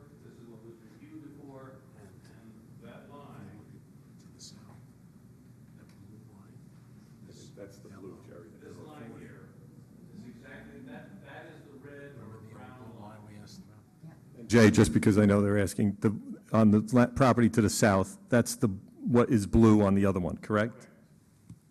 That was the jog that was shown on the original zoning map. Right now, confusing. we showed Listen, I think the red line actually gives them more property than the blue line does. Well, we gotta pick one. You know? Map 83 map is a little bit higher up on the north end, a little bit lower on the south. But we're only asking for clarification and a definition of the zone line as per the zone line that was approved or reviewed back in 2000. And just last thing I'll say, when this originally came up, there was questions of, well, what do we put on the map? And, Jay is, professional doing, I don't know how many years you've been doing it, but a lot. He said, I can't certify where the line is based on all the information we have. What next? And so basically, this is a local law procedure. So the board is, in essence, because the green arguably was set by resolution of the town board through the map, et cetera, in order to make any type of clarification, it has to be done by local law. So that's where we are. This is a local law consideration. That's what's going on, just for everybody to see. Okay, go ahead. I'm sorry, just again, say your name when you get up there. No. Hi, my name's George Blunt. I'm at 473 Greenbush Road, and the first I knew of this plan was when I saw the sign go up on the Greenbush Road as we were going for a walk recently. So forgive me for not having all of the information. I'd have to say I'm 1,000 times more confused now than I was before I had that little piece of paper put in front of me. From what I've heard tonight, it's the beginning of a process. And as a Greenbush Road resident, all I can say is in a public forum, I don't support that. And as the beginning of the process, I would just say that I'm going to be somebody who will try to resist it. And I think that as far as which line is best for me as a resident, a taxpayer, a voter, all of those things, start with the green line. That's the only reaction I can come to when I see such a discombobulated situation that you guys are dealing with. I can't believe this is where a organized council can get to. Thank you. Anybody who has not had a chance to speak?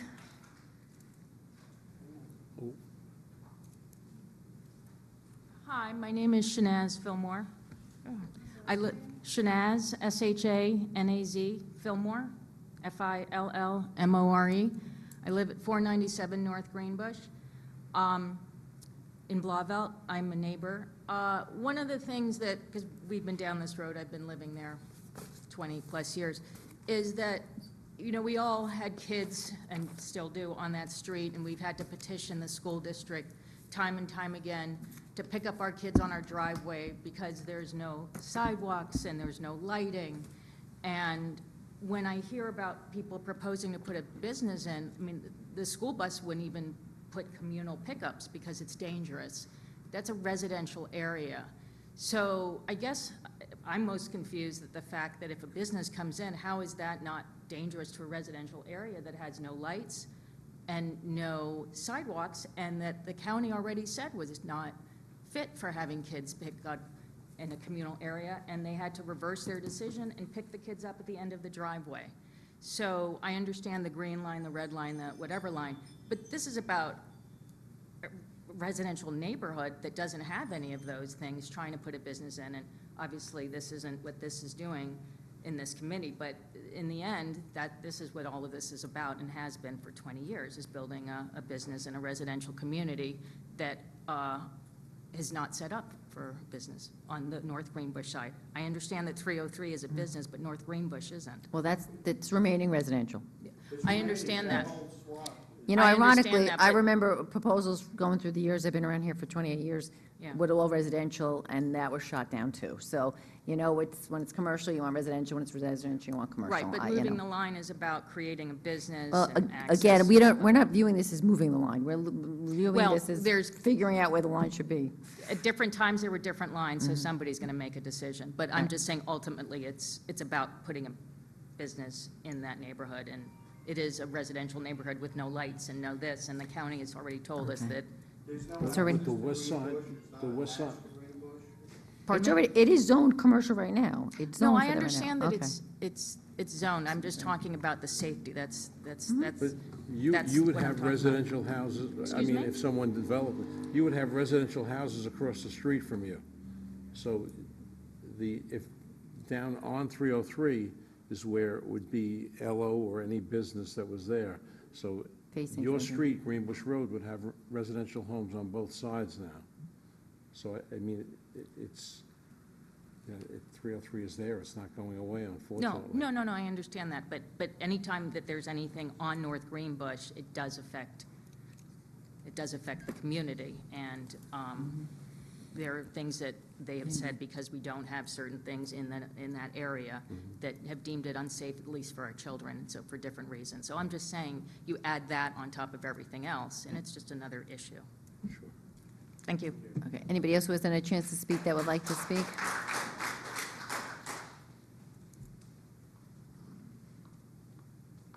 Good evening. Hello. My name is Liza Barry. I am chair of the Orangetown Democratic Committee, and I am speaking tonight on behalf of the committee. In 2019, when a proposal came before the town board to rezone 636 North Greenbush Road, when this proposal came before the town board, the community came together to voice our strong opposition to the rezoning, because this piece of land is not just any piece of land, right? I mean, we all know that there were dinosaur tracks discovered on this property in 1972 and fossils, and the community has a strong interest in seeing this land preserved for future generations. So at the time, the applicant then withdrew the proposal. It seemed, because the community came together and said, we really don't want this to happen, this is not in our interest, this is a valuable asset that needs to be protected.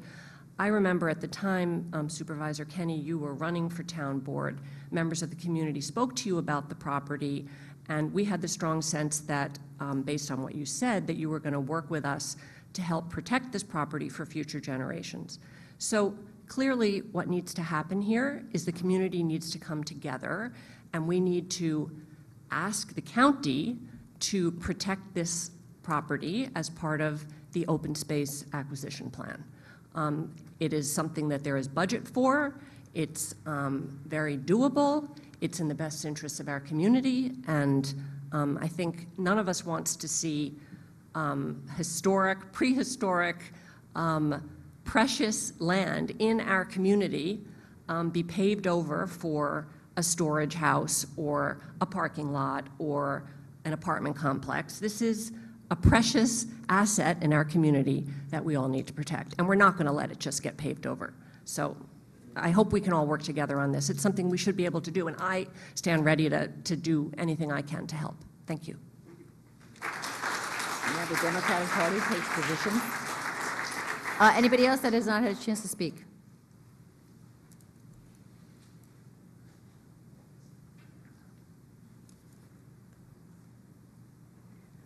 Hi, my name is Fran Oldenberger. I live at 314 Greenbush Road in Blauvelt, and I've been a party to trying to help preserve this for a long time, and then work got in the way.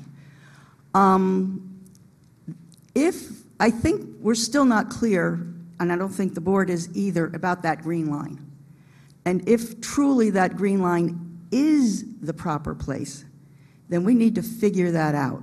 So I'm proposing that you postpone this to really figure out if that green line is where it needs to be. It could be the blue line, I don't know. But I'm just saying that we don't have a definitive answer. And I don't want to see the LO section pretty much doubled, and that wasn't the way it was proposed. So I'm just concerned about that. I also called many years ago, about 4 or 5 years ago, called the county. And the county is willing to buy this property. but we don't have a willing seller. So anything that they are proposing is of their own making. Okay? The county has wanted to do this. You know, they need some help from the town, of course, because otherwise, you know, I mean, I don't know how much money we'd have to pony up, but we'd have to do something to show that there's an interest from the town. All right, I'm going to try calling again to see who's around up at the county, but they tried twice, from what I understand, to buy this property. And that would preserve it. That would keep less traffic on 303. It would keep the environment and the connection to Buttermilk Falls. There's a lot of positive reasons.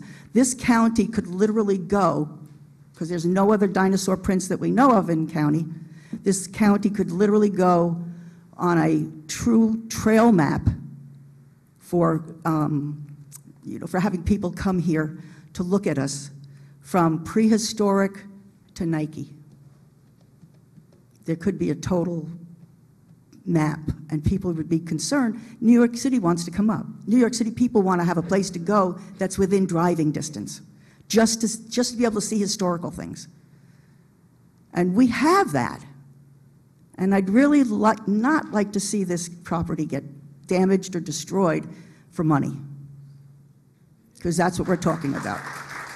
Thank you very much. Anybody else who would like to speak that has not had a chance to speak? Eileen. I feel like a dinosaur, too, because I go back a long way with the dinosaur issue, and I remember a very dear friend who worked very hard to preserve that area.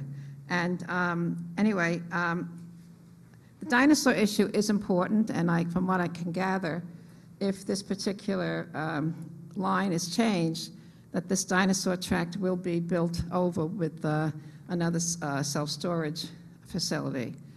I don't know if any of you have, I'm sure, Jerry, you have seen it, the horrendous building that's behind St. Catherine's Church that keeps growing and growing and growing, and nobody seems to have any, they seem to have accepted it. It's massive. So when I look at the line there, what I see, in my humble opinion, is that if you redraw the line to straighten it out, the LO property becomes larger. So that benefits the current owner. The current owner, when he did buy the property, knew full well that there was an issue with that particular site. I think Fran's comments should be taken into consideration, because she's like me. She's one of the dinosaurs, goes back to those days when we were trying to keep the condos from being built, and I think there was a car dealership that wanted to go in there.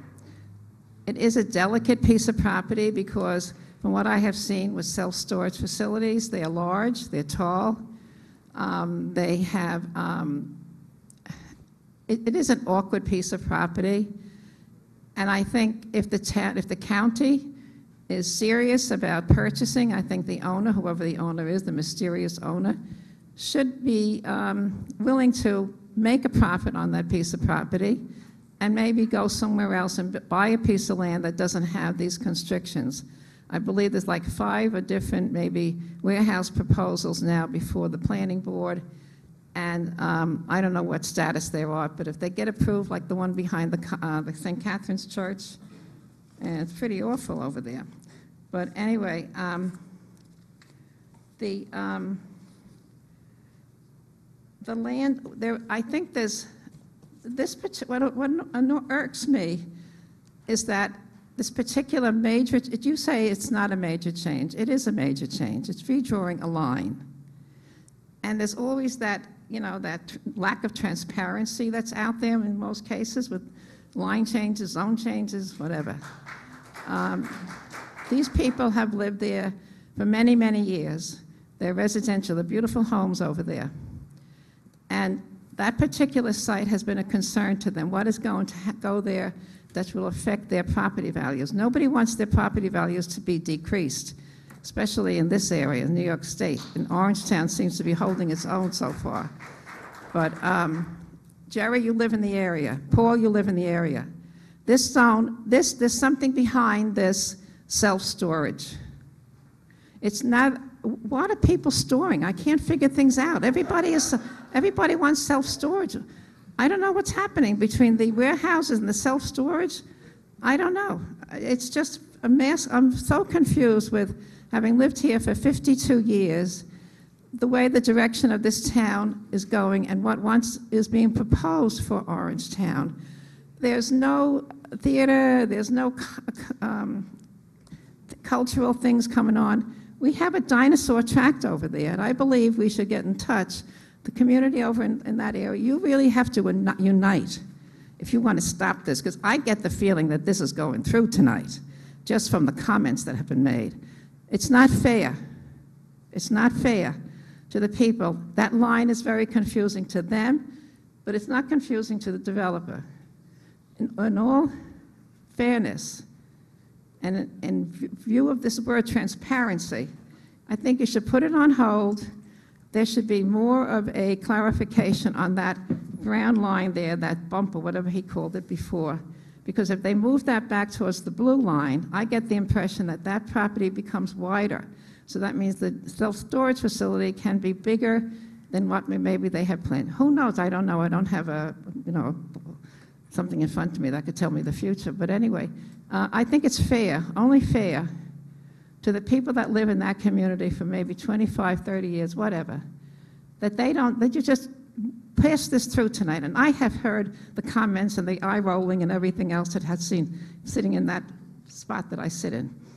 And I think in all fairness, to people from Blauvelt, you should give fair consideration to the people who have lived here, not the new kid on the block. Give it to the homeowners. They deserve it. And somebody should look into what was built behind St. Catherine's Church, because that goes this way, and this way. It's enormous. And if that's any example of what warehouses are going to be built here in Orangetown, I don't know. I don't know what we're going to be looking like. I can't figure out what people are storing. That sound means the Oh, and time you is know up. what? You didn't interrupt the other person who went over. Well, you went over. I So didn't you know stop what? you. No, the man that spoke first, you let him speak, and you responded to Okay, is him. anybody else here who'd like to speak on this?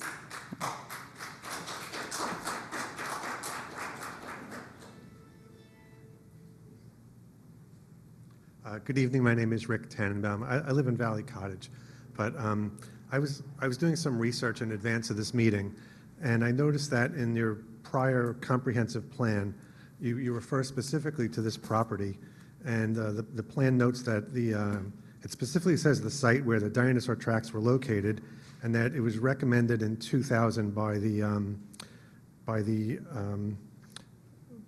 Orangetown Park Development Advisory Committee for the property to be permanently protected by dedication as parkland or open space.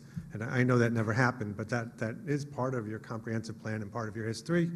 And it would just seem like, that shouldn't necessarily just be discarded. I'm sorry, Rick, was that the old comprehensive plan? The 2016 comprehensive plan. Because it's not in the, I don't believe it's anything like that. It didn't carry forward, but it also didn't get erased either. So it's been part of, I guess, Orangetown's comprehensive plan for quite some time. But I had a couple of questions also. So I know that the town has an engineer. The town has people who do the same thing that these gentlemen do. And I'm just wondering what the town engineer believes where the line should be. I know you're all very qualified doing what you do, but I don't know that you're all actually qualified to make that decision, absent the expertise that these gentlemen have and that your own town folks have that they should be offering at the same time. And then my last question is, and it really has to do with the square footage or the percentage of each line. How much is LO and how much is R40? And is the issue that depending upon where the line is, there's just simply not enough square feet to do what they want to do, and that's why it needs to be moved? And because if the line was established by resolution at some point by local law, what's wrong with whatever was established in the past? Why not let a court decide or let experts decide or let your own folks who have the expertise review it and say where they think it should be. I just wonder why it is that, I don't know your individual qualifications, but that why you would be qualified to decide where the line should be, just to expedite whatever their project is. So that's it. Thank you. Is anybody else who has not had a chance to speak? Oh, boy. Mr. Troy? Can I say no?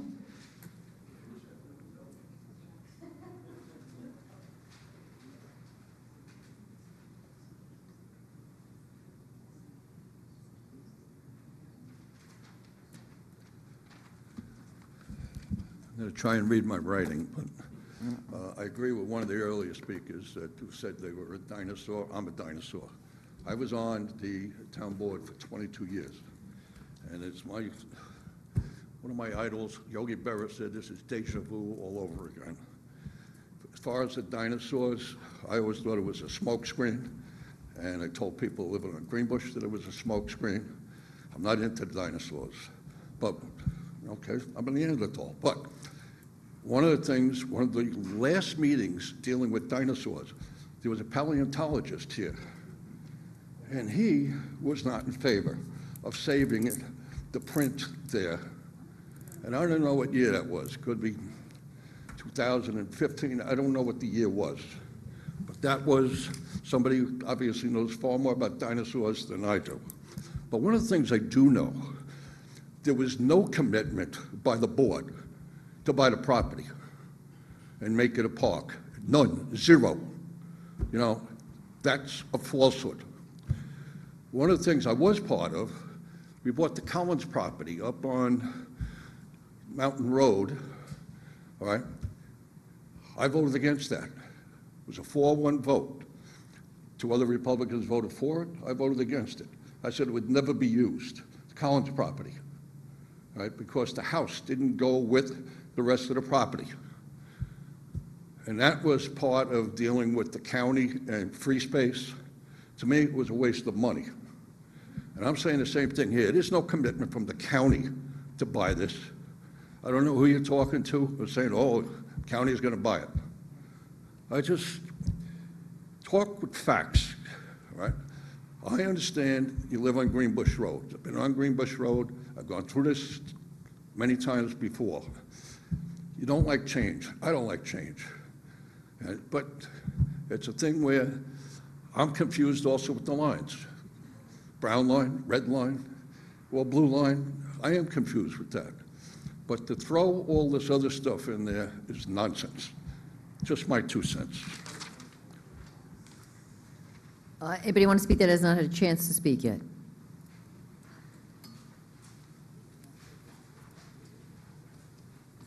Hi, good evening. Mike Holder from Bradley Parkway in Blauvelt. Just one thing I wanted to bring up was the attorney here and the surveyor, a couple of points, referenced these lines and said that they had been approved, and then I believe at one point later you clarified and backtracked. So nothing here has been approved. Are we clear? And the other gentleman from Valley Cottage mentioned that we don't have anybody here with expertise to validate these lines, and obviously the lines heading off of 303 towards Greenbush serve the long-term project of building a larger storage facility. So from what I've heard, there's been nothing to clarify whether or not these are accepted previously, or they've just been created for the self-serving purpose of the property owner. My 2 cents. Thank you. Anybody else that has not spoken that would like to speak? Okay.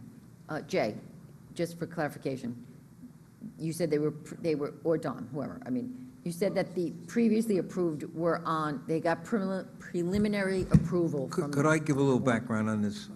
Certain things were said here, really not based on facts. Okay, number one, in 2017, there was a program that somebody was going to build residential housing on the whole piece. putting residential on 303, putting residential on Greenbush Road, concentrated apartments.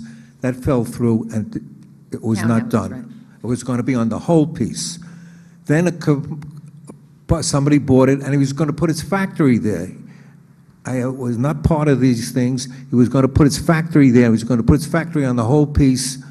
That fell through too, because that meant zoning the whole thing commercial, all right?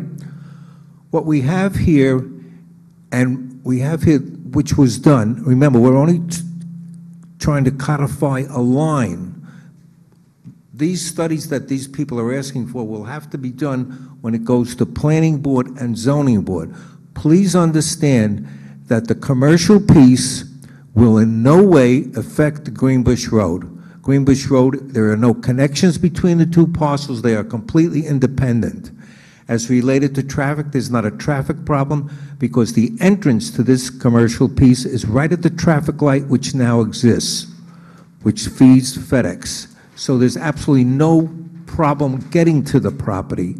It is a low traffic user. It is a good taxpayer. It is a need. Everybody says need. We just completed one on 304, rented up. Why people need these spaces, we don't know, but it is a need. It is a nationwide need. People need storage. It is a good taxpayer. We have somebody who wants to do it. You talk about the study, whether I'm agreeing with the former councilman or not. We had that study. If you take a close look, when we presented to the planning board, this building goes nowhere near the place where the person who was studying where the tracks may be, completely independent. There is no place where they want to build this building that there are tracks. So it will no way affect Greenbush Road. It will no way affect their traffic. It will no way affect their school bus. It's a completely independent parcel that is being used for commercial use at an existing traffic light on 303, and we're consolidating a line which was used before and found acceptable. If you want to say something. Yes, just to clarify, the red line is the line that was shown on the subdivision that was cutting this property into LO on the west, abutting 303, R40 on the east, abutting Greenbush, and identifying the areas of paleontological significance that were identified by Paul Olson at the time. And that subdivision is that red line.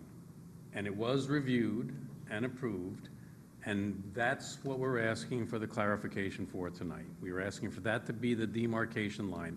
And when someone in the audience, I don't know who it was, said that the owner should have done his due diligence, that's what he based his purchase on. He looked at that red line. He looked at the maps that had been reviewed by the planning board, the county planning board, the New York State DOT, the town of Clarkstown weighed in. He looked at those maps, and those are the maps that he relied on. And then when I was asked to do an Alta survey for this project, I came up, where is this line, this new zoning line coming from? That came out of the blue. So he did do his due diligence, and that's the line he relied on, is that red line. So that's what he expected to be able to live by, and that's what everybody saw when this project was reviewed multiple other times, that red line. And there's nothing that's changed about that line, except that now there's a line on the new zoning map which doesn't agree with what was reflected previously.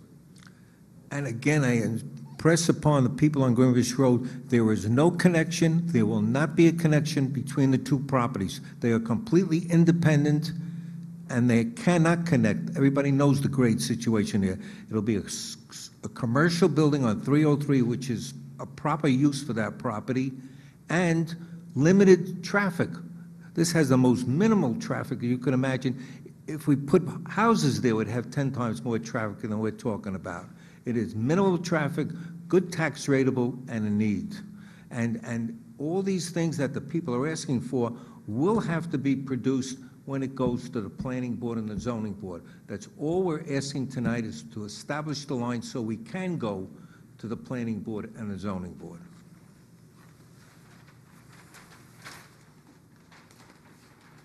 Okay, so what are we thinking here? I'm thinking we should deny it and let him bring an Article 78. Did I let him bring in Article 78? I mean, So, you know, I have a question. Basically, there's two lines we're looking at, a blue line, the red line. No, that's not what I understand, Rob. Jay's, my suggestion is, why don't you close the public portion? Okay. Teresa? What's that? You want to close the public portion and close the hearing? Do you want to close it, or we? Or did Yeah. you want to All right, continue? we'll You close could end the hearing and then not Hey. vote. Go ahead. And then we're going to close the public portion. The public portion. Hi, my name is Eli Senderovich, and I'm going to live on 487 Greenbush Road, and I'm going to take exactly 30 seconds because I'm responding to what I just heard. He said when the person bought the property, he bought it with particular zone. Where is the purchase price that he bought it with the outline? Where is the owner? Is he here? Can he come and speak up and show why he bought it, when he bought it, and under what circumstances he bought it? Why he's always hiding? For 20 years, he's hiding, the owner. He's always a smoke. That gentleman says smoke screen. The owner is using these people as smoke screens. That's what I said. Well, with all due respect, I think that's irrelevant who the owner is. I mean, some people might No, argue but that he has there's to some. show the contract where he bought the house, Well, the why would property, the gentleman- with okay. the lines. Okay, thank you. And I got to be honest, I think there's, since I've been on the board, at least two owners, maybe three. Yeah. And the county could have bought it at any time. There's been several owners. It's been up for sale several times. Okay, thank you.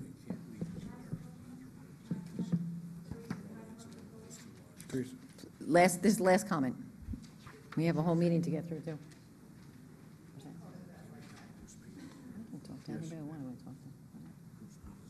I'm Tina Traster from Rockland County Business Journal.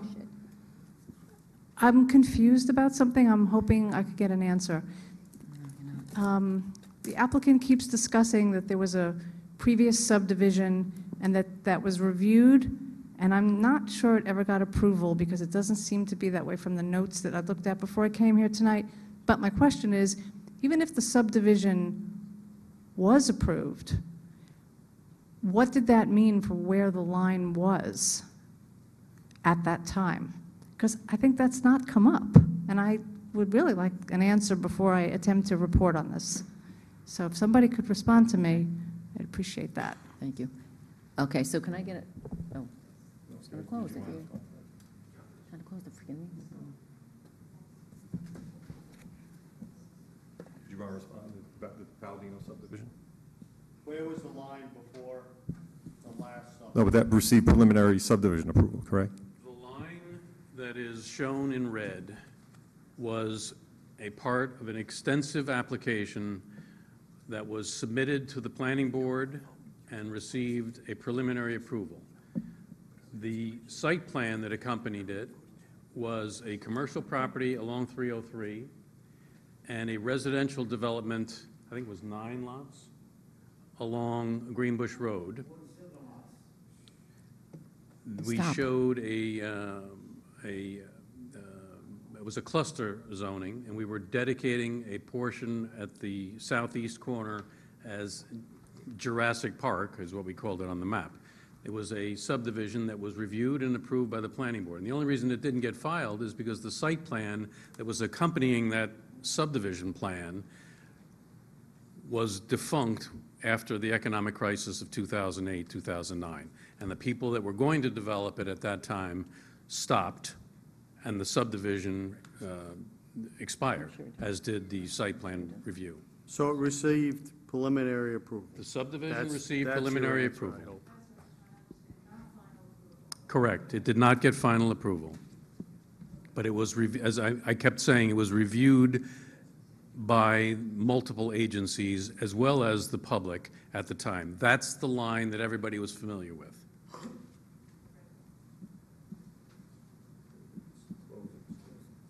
Close? Okay. Can I get a motion to close? Motion to close. Second? Second. All in favor? Aye. Okay, I don't know what the plan is here. Just leave it open? I mean, I just feel like we're going to leave from my understanding, and again, it's as confusing as everybody else, there's no clarity here. So I almost feel like we should deny it and let them bring in Article 78, because I understand you want to say, go to our engineer, and he's going to give us a black and white answer. Jay Greenwell's been doing this for a long time, and if he can't give us a black and white answer, our engineer's not giving us a black and white answer. So I just...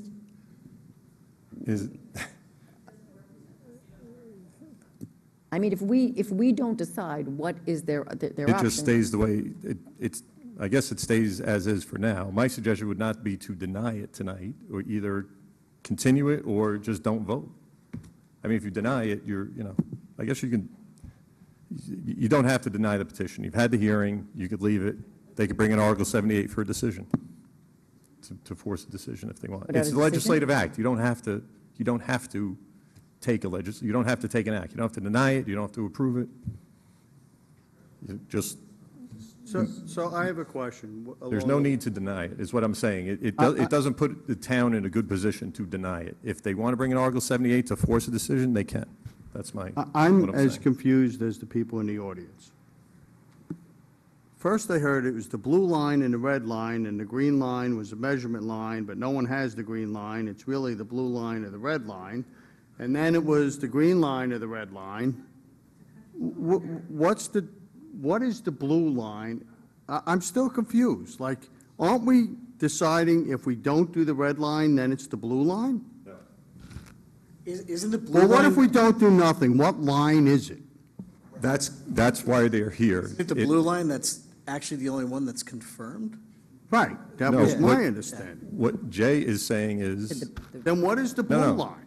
The blue line was confirmed by one decision. The red line was confirmed by a separate decision, separate applications. The blue line was 83. So again, it's between the red line and the blue line. The green line is coming up because the map that gets approved, and that was Jay's point, the green line showed up in the approved map. And frankly, that was probably an error. That was probably an error. But if that's basically what Jay was saying. And I get it, it is definitely confusing, but the blue line was not approved by the town board.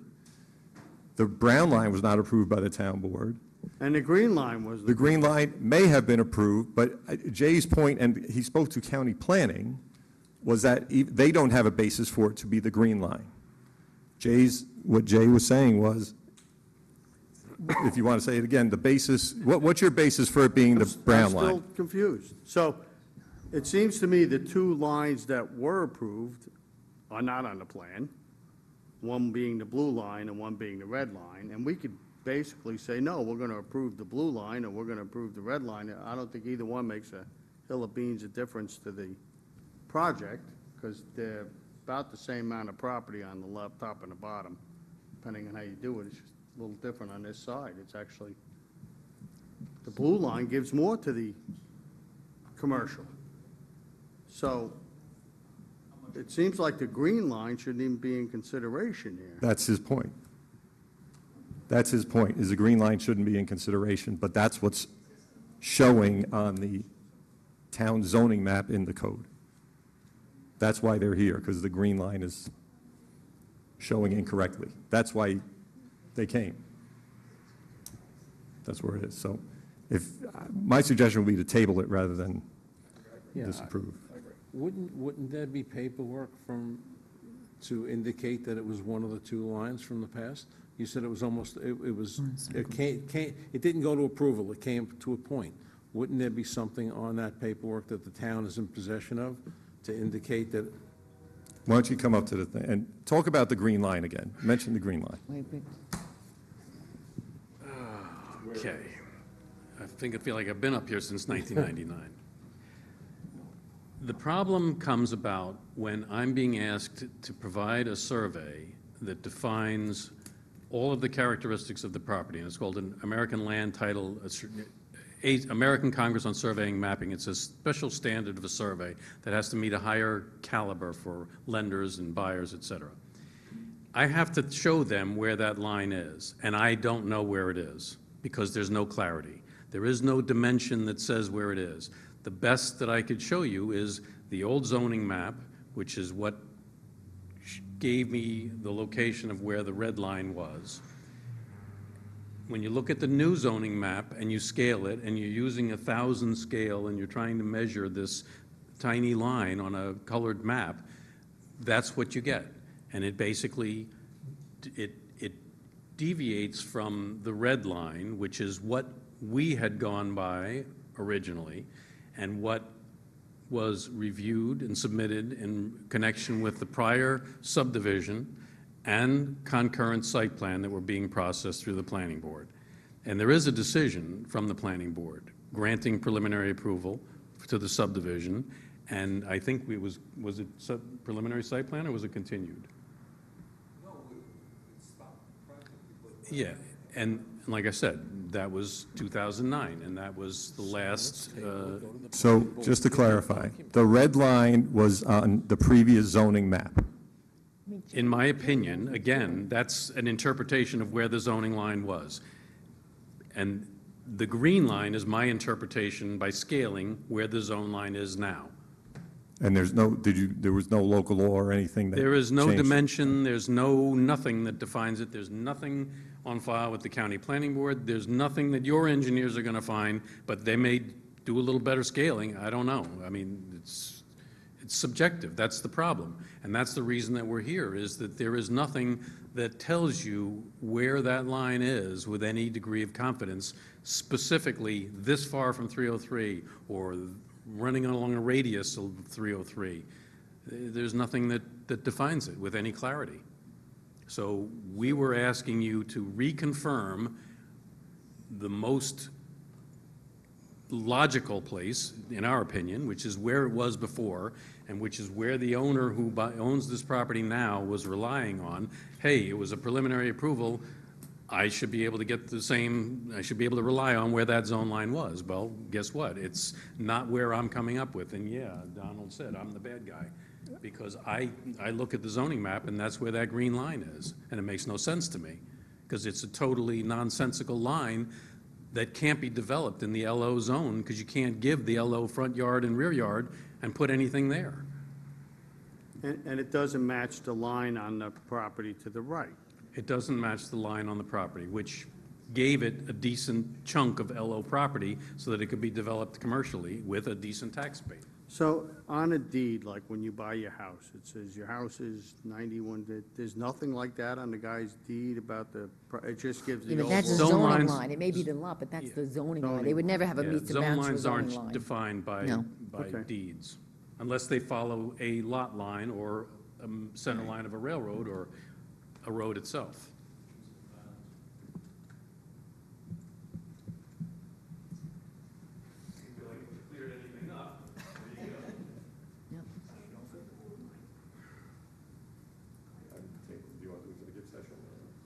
Yeah, let's take a motion for a quick exec session. Okay. Okay, motion to go into exec session. Legal counsel. Motion to go into exec. A second. All in favor? Aye. We're going to executive session for legal counsel.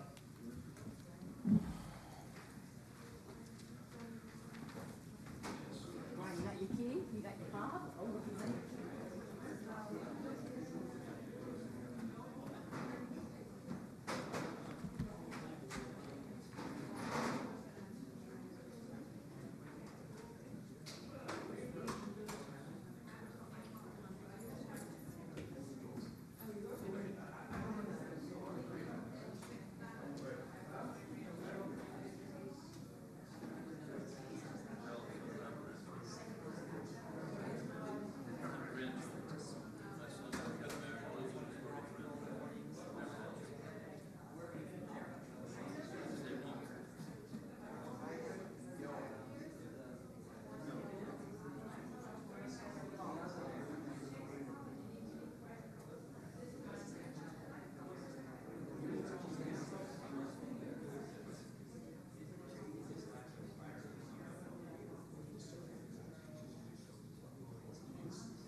on one night, I was supposed to go for drinks. I can't go. Karen Kelly just texted me. Are you still there? Yes. Okay. Okay, so can I get a motion to come out of executive session? Motion. Second? Second. On favor? Aye. Jerry? Oh. Brian? Jerry? Brian? And everybody. And we all set up. Okay. We're back.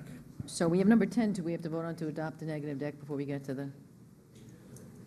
Yes. Yeah, okay. Okay, so. Make comments first? Okay. Okay, so, it was confusing. I started out very clear, then it got confusing, and then it came back to clarity. I'll just say a couple comments. One, tonight is just addressing the confusion about where the zoning line is. For those who don't know, I was in the real estate practice, legal profession for a long time, and I've known Jay Greenwell for a very long time. And if I had to trust anybody to come up with where the line should be, I would go to Jay Greenwell. So what Jay talked about tonight means significance to me. Again, so tonight's just dealing with the zoning line. So to the extent the county still wants to buy it, that's not off the table. The issue with that is a seller has got to want to sell it, and that Rockland County is always extremely clear about that.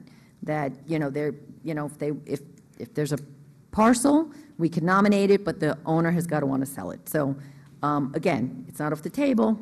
Certainly, I guess if the county were to come up with a number, the owner may consider it. But not long ago, 2019 or so, the town of Orangetown got sued because of a mistake on our zoning map. And a buyer bought it in reliance upon our map and then sued, and it cost the taxpayers a lot of money. I see a similarity here. I see an owner who did their due diligence, who had every reason to rely upon a line, and our map, with the green line not making any sense, would give that owner the same rights. I don't want to waste the taxpayers' time or money defending something which I think is probably the right outcome, based upon everything that Jay Greenwell told us about, and we just looked at the maps again. And so I'm very comfortable voting to approve the petition, I guess, for lack of a better word, and the zone line change. So that's my point. Does anybody else want anything to say, or do you just want to? No? Okay. I agree. Okay. I agree. The red line is what was requested and what's in the petition, and which I think makes the most sense, and I'm ready to approve it. So, anybody else? Again, we're not approving any building, we're not approving any plans for any building, we're approving the line. That's it. Okay. So if no one's got any comments, can we go to the next item, which is item number 10, a motion to adopt a negative declaration with regard to amending the town zoning law to clarify the zoning designation for 636 North Greenbush Road. Can I get a motion? I'll make a motion. Second? I'll second it. All in favor? Aye. Aye. Okay. So number 11 is the next one, is a motion to adopt the local law to amend Chapter 43, 2.2 of the zoning law of the town of Orangetown to change the zoning district demarcation line on 636 North Greenbush Road, again, in accordance with the petition we've been calling all night the red line. So can I get a motion to adopt? Move. Can I get a second? I'll second it.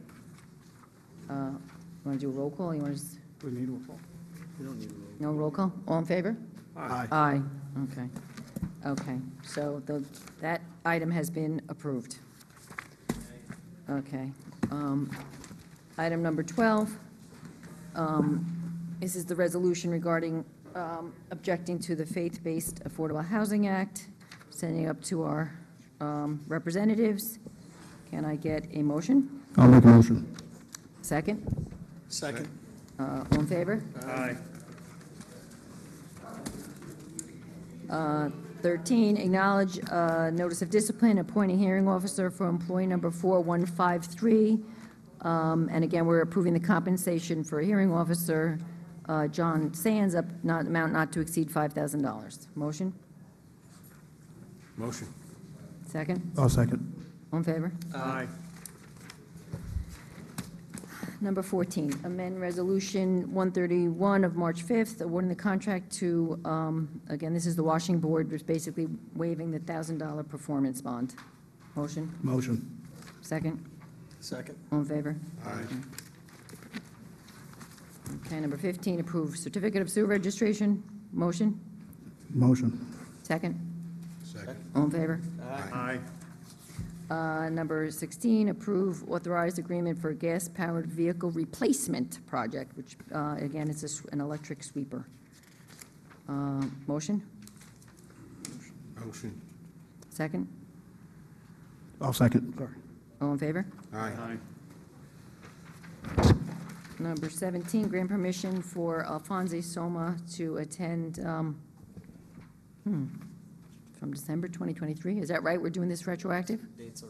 Or is the dates wrong? Do you know, Jim?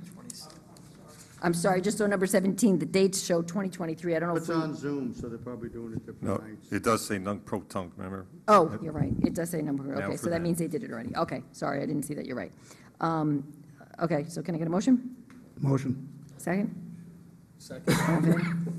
Big Aye. 225, big 225. Number 18, grant permission to, for William Lennox to attend, again, another Zoom. Motion.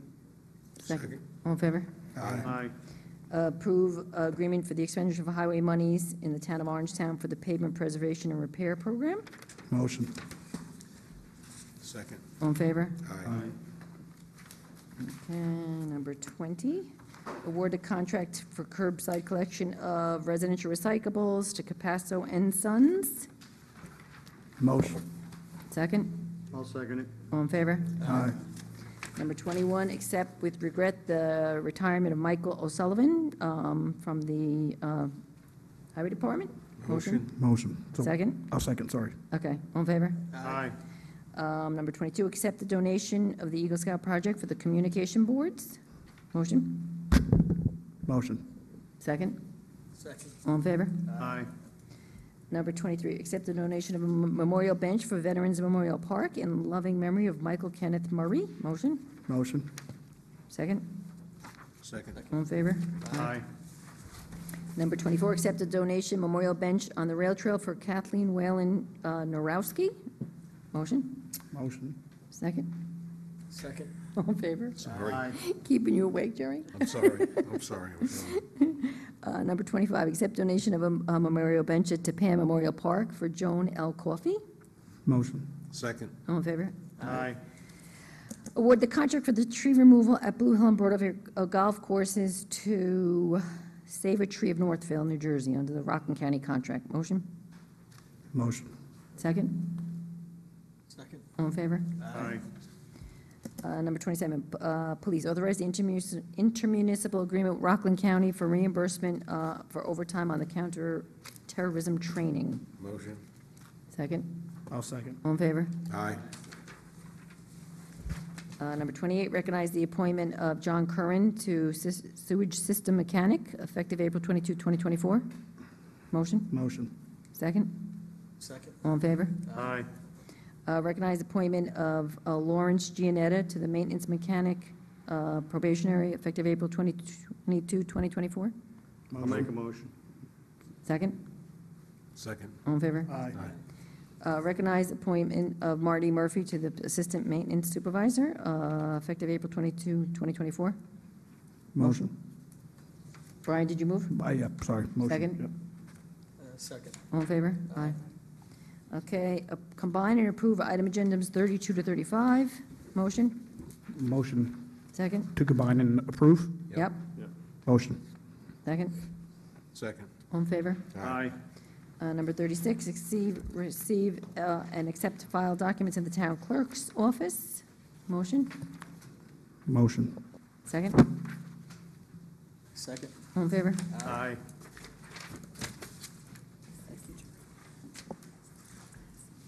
Thanks, Jeff.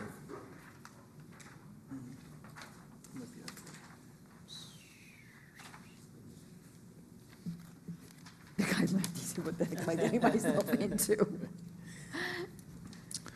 Okay, tonight's audit consists of 4 warrants for a total of $4.2 million. Items of interest, number 3, the state comptroller, $72,000 for justice fines. Number 1, A-plus technology and service, $34,000 for security systems and cameras in the new town hall. Number 2, Arthur Gallagher, $1.6 million for our insurance renewals. Number 13, Media Star, $39,000 for IT work in the new town hall. Number 15, Department of Civil Service, $1 million for healthcare benefits. Number 16, Rockland Paramedics, $127,000 for May services. Number 17, S&L Plumbing, $43,000 for new town hall HVAC. Number 20, Troon Golf, $198,000 for golf course management fees. And number 21, Vanis Construction, $154,000 for GC for the new town hall. Any questions on the audit? Okay, motion to accept the audit? I'll make a motion. Second? Second. All in favor? Aye. Okay, so we are going to go into executive session. Who Yeah, is knew? Mike here? Roberto, was Mike Mike? Oh, he left. It got too late, okay. I don't blame him, okay. With that said, we do need to go into executive session, discuss a couple quick things. We're gonna not vote on anything. We're gonna come out, but we're not gonna vote on anything.